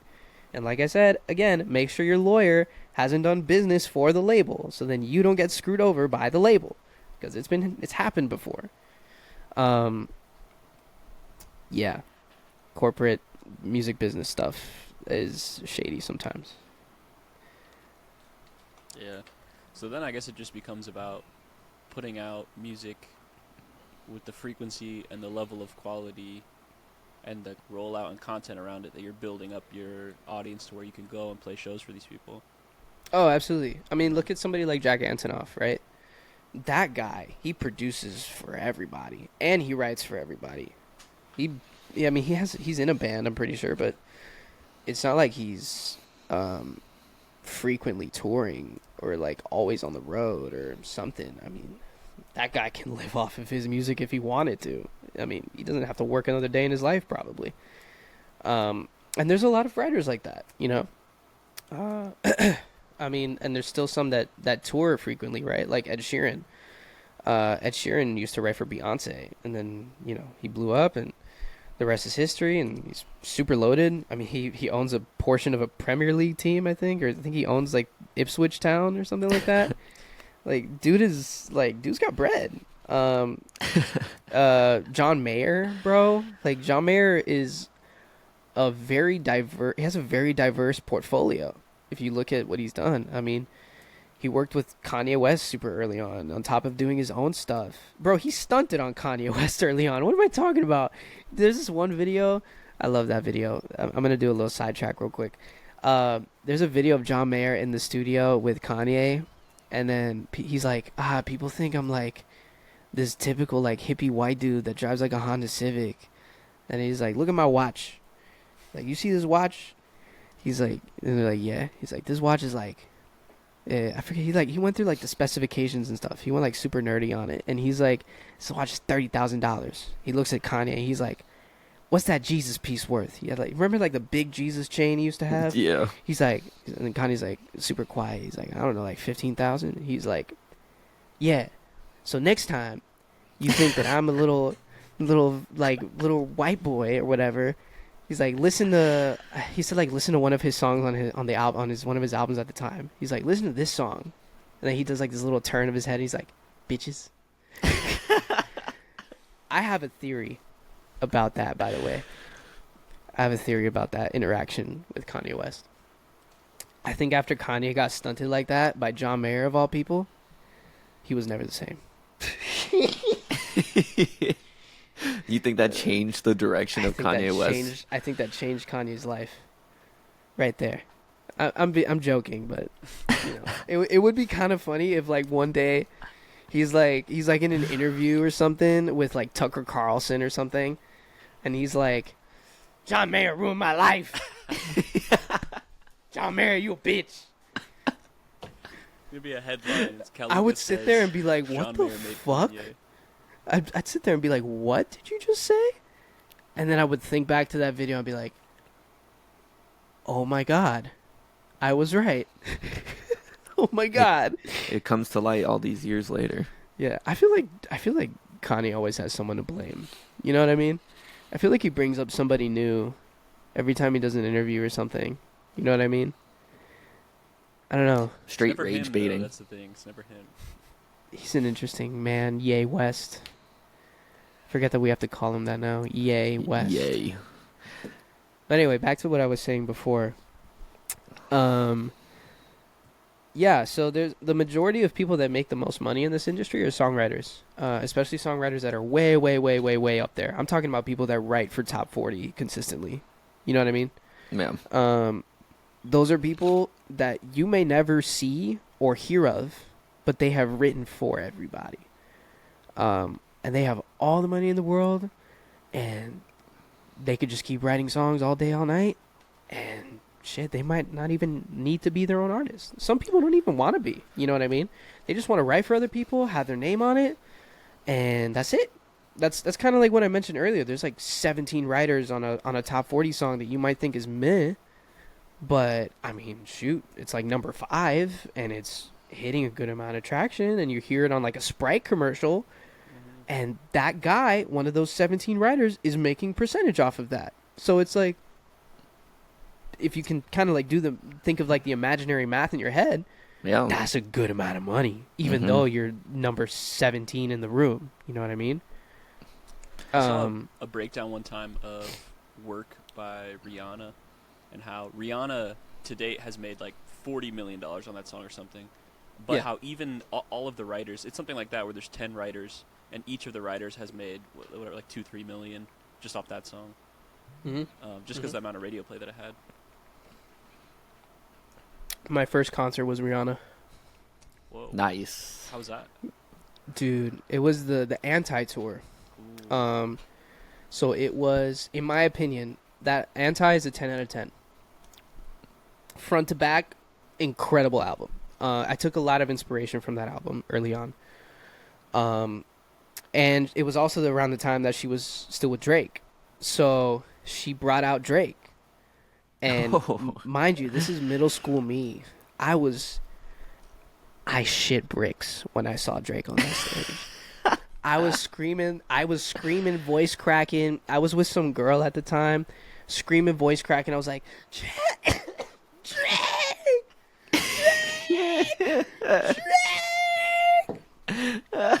I was probably the one white dude in that whole audience screaming Drake. Yeah, and, you know, they were doing the whole thing. Rihanna was shaking ass on him, whatever. But that show was incredible. That show was nuts. I you know, when Rihanna did the Super Bowl, was it last year? It was last year, right? It was recently, yeah. No, it was 2 years ago. It was before it was like the anniversary of hip hop, and then before that it was Rihanna, if I'm not mistaken. When Rihanna did the halftime show, I thought she was gonna debut new music, dude. I was like, Jay-Z knows something that we don't know. She's got new music. She's gonna do new music.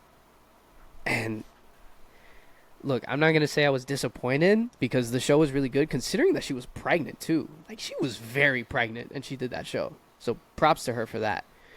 But I was like, she's got to be doing this for a reason. You know what I mean? It can't just be that she wants to perform. She's got to be doing this for something. So I was like, she's gonna debut a new album or something after the show, right? She's gonna be like, this thing coming out in April or something. I don't know. But she didn't, and I was super sad, man, because she's been shelving music for I don't know how long it's been since Anti came out, almost 10 years now.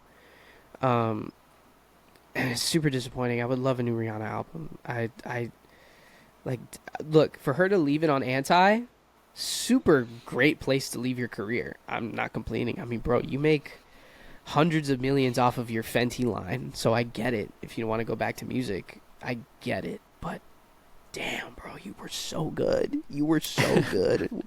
Where you left it off, you were so good, and you probably would have made an even better album after that. And you know what? Maybe she's a perfectionist. Maybe she thinks what she's making right now isn't good enough. However, Madam Rihanna, the people may disagree. The people may disagree with you. So just drop. I'm cool with lift me up, tear me down. But I'm cool with that, but I want a full project. Please. We'll send it to Rihanna. Please. We'll get it to her PR team or whatever.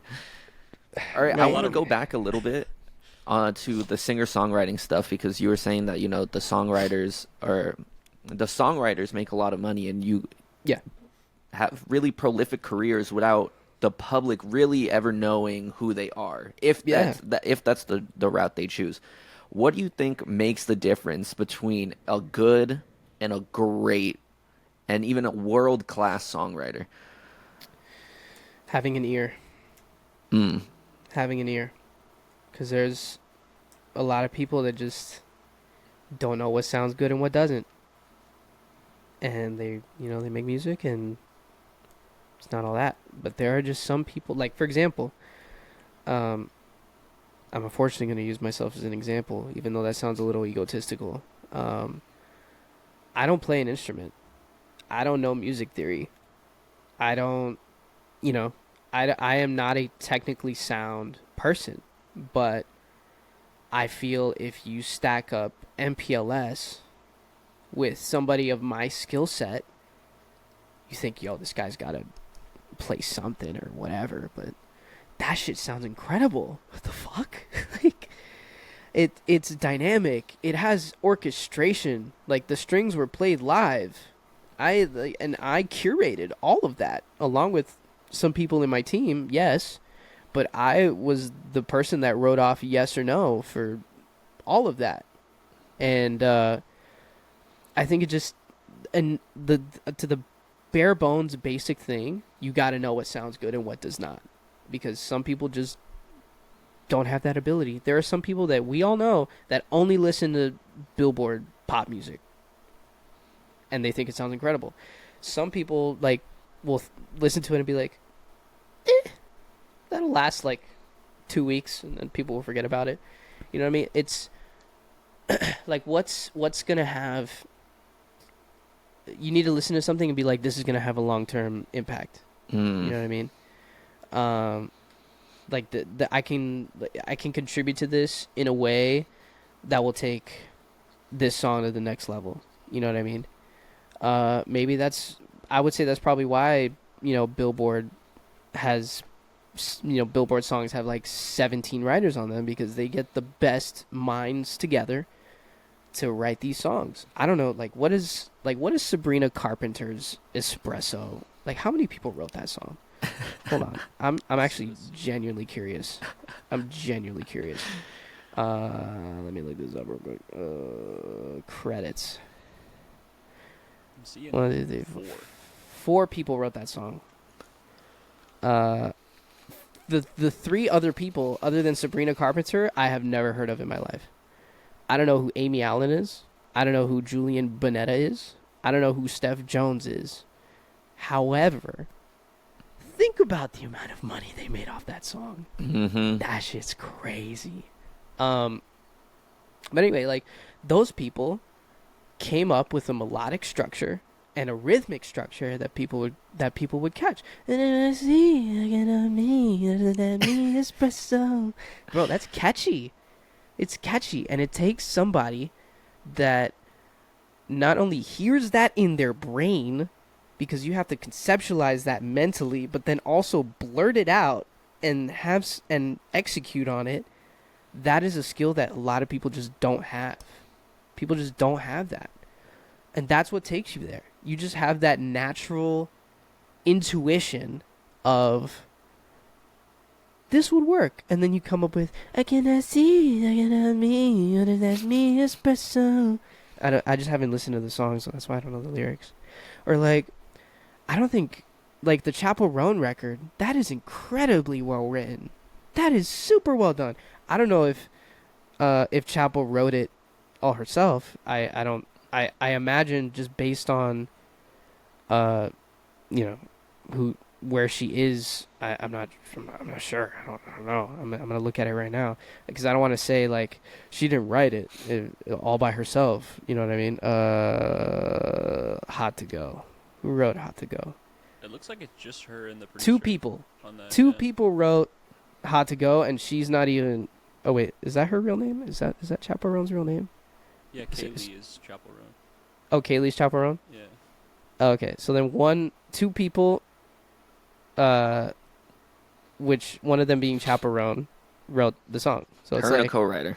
So yeah, her and another writer wrote the song. So the fact that like Chapel Roan, and that takes you even further. If you're an artist and you have the ear, because you can just write all that shit by yourself. You don't need 17 people in the room for you. Yeah. You know what I mean?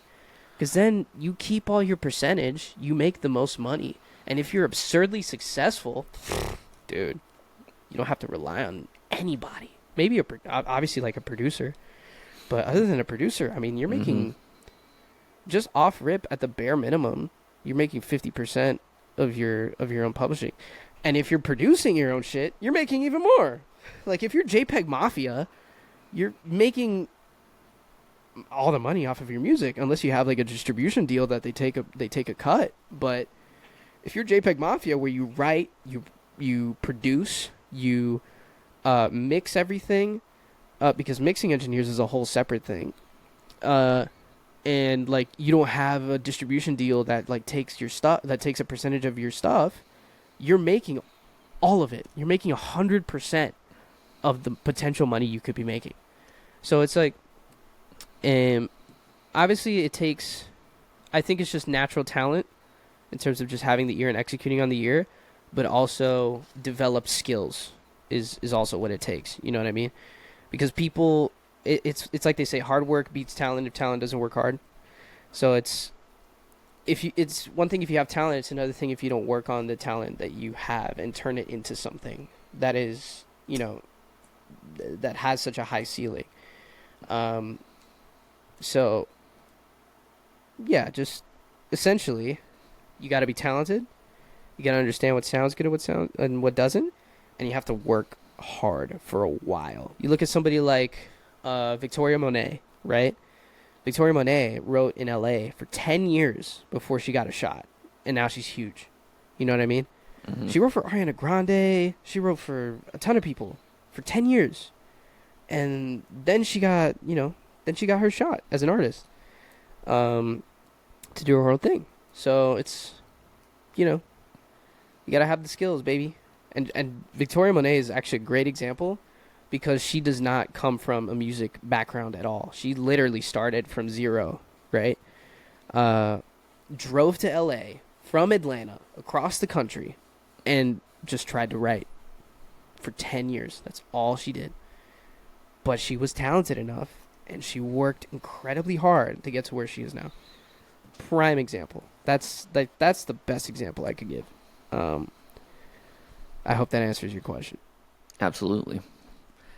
Okay, I think this will be the last question, and then we should wrap it up because we could just talk forever, but then there will be an 8-hour-long podcast episode. I mean, that's fine. How, for any aspiring songwriters or artists, what advice would you give them to get going and start like really working hard and taking things seriously? I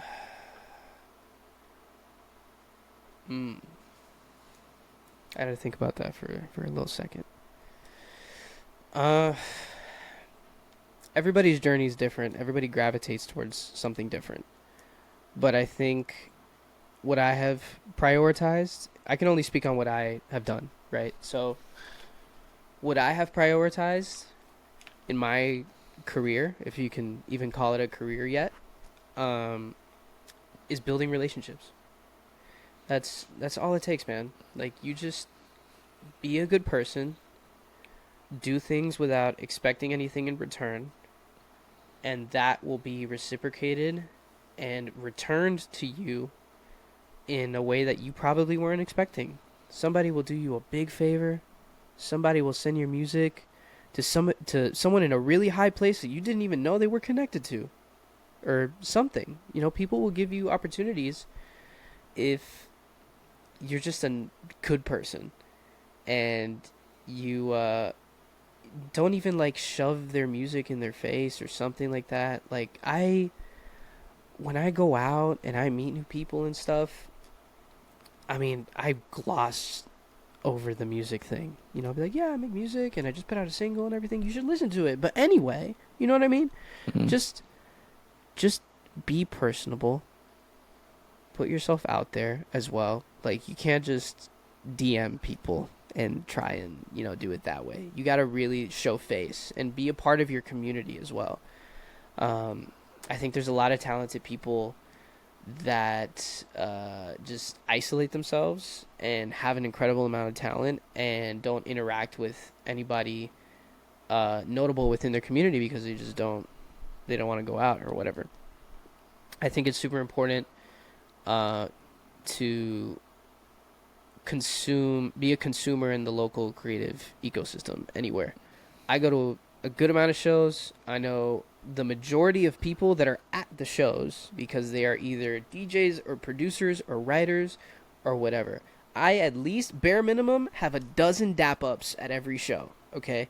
That is like, it is essential for you to know people when you go places, because then what happens is that those people will be like, they'll be with somebody and you go up to them and then they'll be like, who's that guy? And then they'll be like, oh yeah, that's so-and-so. He's an incredibly awesome rapper, producer, writer guy. Maybe you could, So that takes time, but it's the most valuable resource you can have, relationships.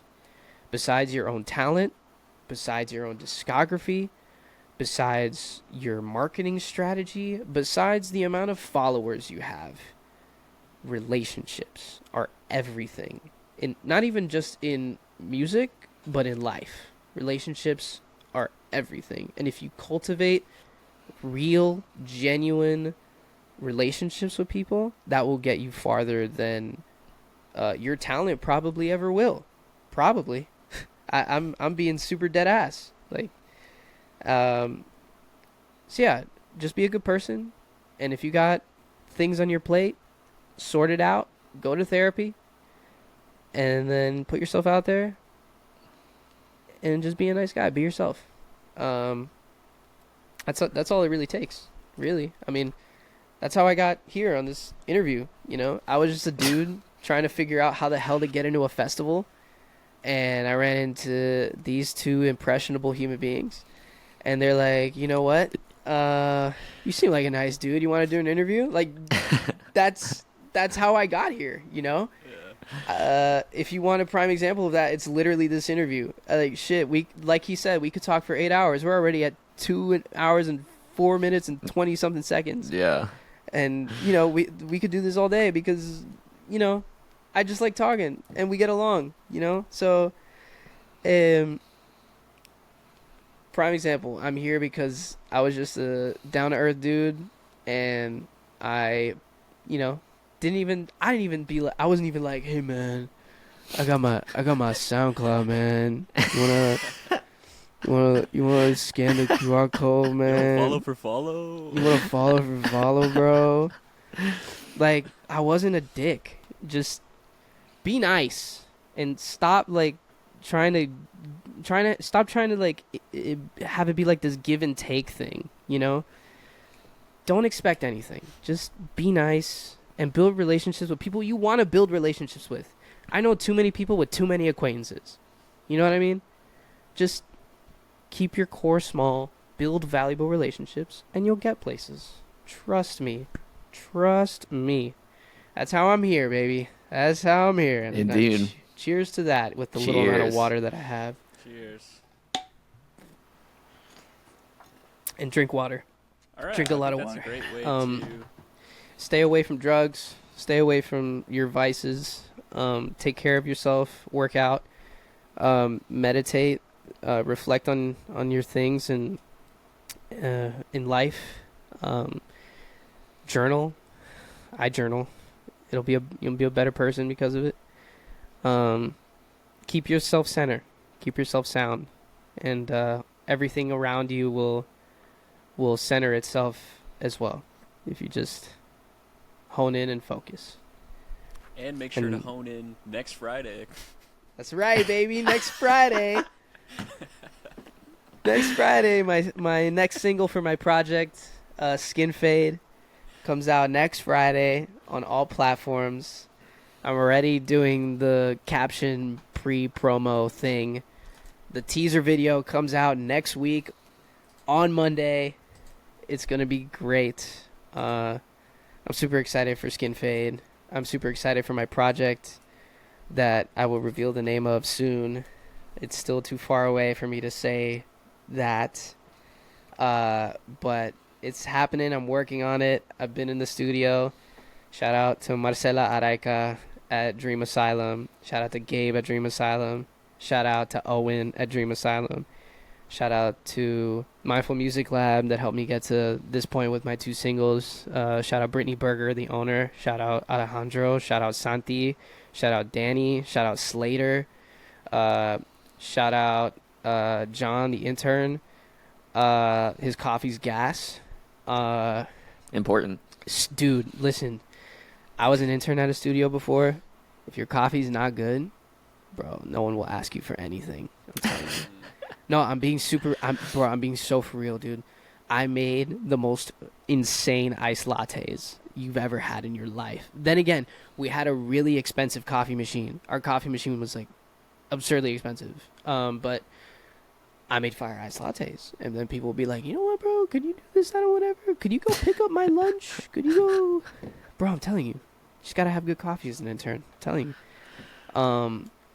Who else do I need to shout out? Shout out my dad for keeping me in line and keeping me sane, frankly. Making sure that I'm on the right path, guiding me with all of his wisdom. I love you very much.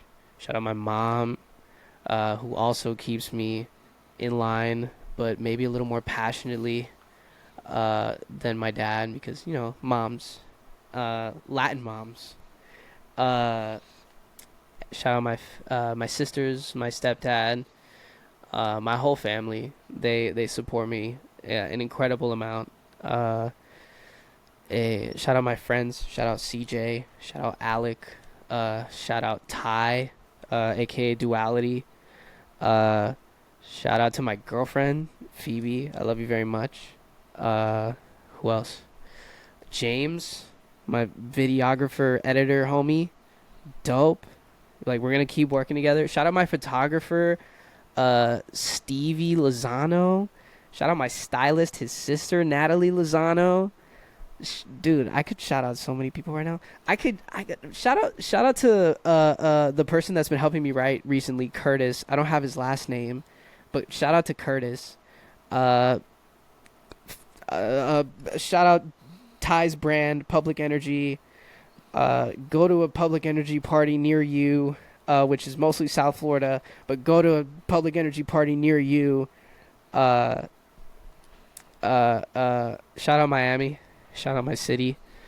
It's a love-hate relationship. It always has been. It always will be. But you've done more good for me than bad. So, can't talk too much shit, can I? Shout out Orlando for the 3 years that I spent there and all the karting shit. That was super fun. Shout out all my friends up there. Jesus Christ. Maddie Barker. Shout out Wahid. That's from up there. Wahid's incredible. Shout out Kaylin Ellis. I'm gonna say it once to say it again. I literally use your naming conventions for my beats, and I buy all your stuff. You're super dope. I literally bought your music on Bandcamp the other day to put in my DJ mix for September, but you didn't know that until now, did you, Kaylin? Shout out Mitch. Shout out Dre. Shout out Anthony Goldenchild. Shout out oh my god. Shout out RJ. Oh my god. Shout out to all the kava bars in Orlando. Island Vibes, Elevate, Novelty, shit, Soto, shit, Orlando's great. Shout out Tampa. Shout out Changoff. Shout out AJ. Shout out Jacob. You're giving shoutouts like you got a gun to your head right now, bro. Shout out. This is like that one Tyler the Creator song where he just starts it off by shouting out everyone. Oh, the freestyle? Yeah. Shout out. Wait. Oh my god, how does he say it? I don't remember. I don't know how Shout he out starts Ty Dolla. Shout out Haji Daddies. Shout out T Bizzle. Yeah. This was that was great. That was amazing. Any more shout outs? Shout out yourself. Shout out me. Shout out to myself for putting the work. Shout out to me to getting to this point and making incredible music, because when I was 17 my music was awful. Shout out to me for getting myself right, getting healthy, not drinking, not doing nothing, even not saying that I was doing anything crazy. It's just like, hey man, it's better to live without that stuff than to live with it, in my opinion. Some people are like, oh, being straight edge, you can't have fun. Yes, you can, bro. I go to every party and I drink a Coca-Cola and I dance my night away and I walk home sweaty. Like, it's not hard. But anyway, if you want to have a little drink, go have a little drink, but be responsible. Don't get in your car. Like, ignore all the stupid drunk driving memes on Instagram. That's stupid. But anyway, shout out to me for just being me, being a nice dude. And what's your Instagram? Should I leave off? Spell it out. Yeah, right. My socials. I forgot that those exist. My Instagram is Calucagram, CalucaGram. And if you want to follow my DJing one, that's Kiki Baby G. That is Kiki Baby G. And in terms of anywhere else that you can find me, everything else would be Caluca.mia. So Caluca.mia on anywhere like TikTok. Well, really only TikTok. I don't have Twitter or anything like that. That's just a cesspool. But I'm glad you both nodded and agreed.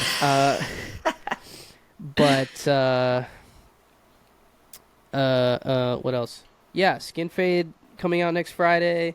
Super excited about that. Always use protection. Don't do drugs. don't drink an absurd amount. Take care of yourself. Exercise. Meditate. Reflect. And surround yourself with good people that will elevate you to places that you never thought you would get to ever. Because that's how you live a fulfilling life. And on that note, this is Chang off. I hope you enjoyed. We'll be back again. Maybe we'll do an F1 show. Maybe we won't. Who knows? I think you guys should do an F1 But show. who knows? We'll talk about it. But yeah, And part 3 in person. Part 3 3 in person, whether it's a Miami tour or it's in Tampa or wherever. Somewhere else. Who knows? Maybe we'll be in a mountain somewhere. Yeah. I don't know. We'll be somewhere. It'll be somewhere in person. But I guess this is my cue to just leave. So I'm gonna go that way. I'll let you guys outro or whatever. So Thank you don't guys have to leave. so Bye. much for watching another episode of the Chang Hoff podcast. I love you. I love what I do, and I love being able to say that. And follow us everywhere at Changhoff, CHANGHOFF. Follow AJ on Instagram at AJ Denhoff, AJDENHOFF. Follow me on Instagram at JQCOB. I'm JQCub. And that was everything. Thanks again to Luca for coming on to the podcast. And And Changhoff.com for links to all the platforms. YouTube, Changhoff.com. Spotify, all that. Can't forget that. And also check out our radio show, Citrussound, at citrussound.com. CITRUSOUND. And that was everything. Thanks so much for watching, guys. I don't know if I was here early enough. I don't know if I Yeah, came you're- back late enough. Okay, go ahead. Yeah, that was great. That was great.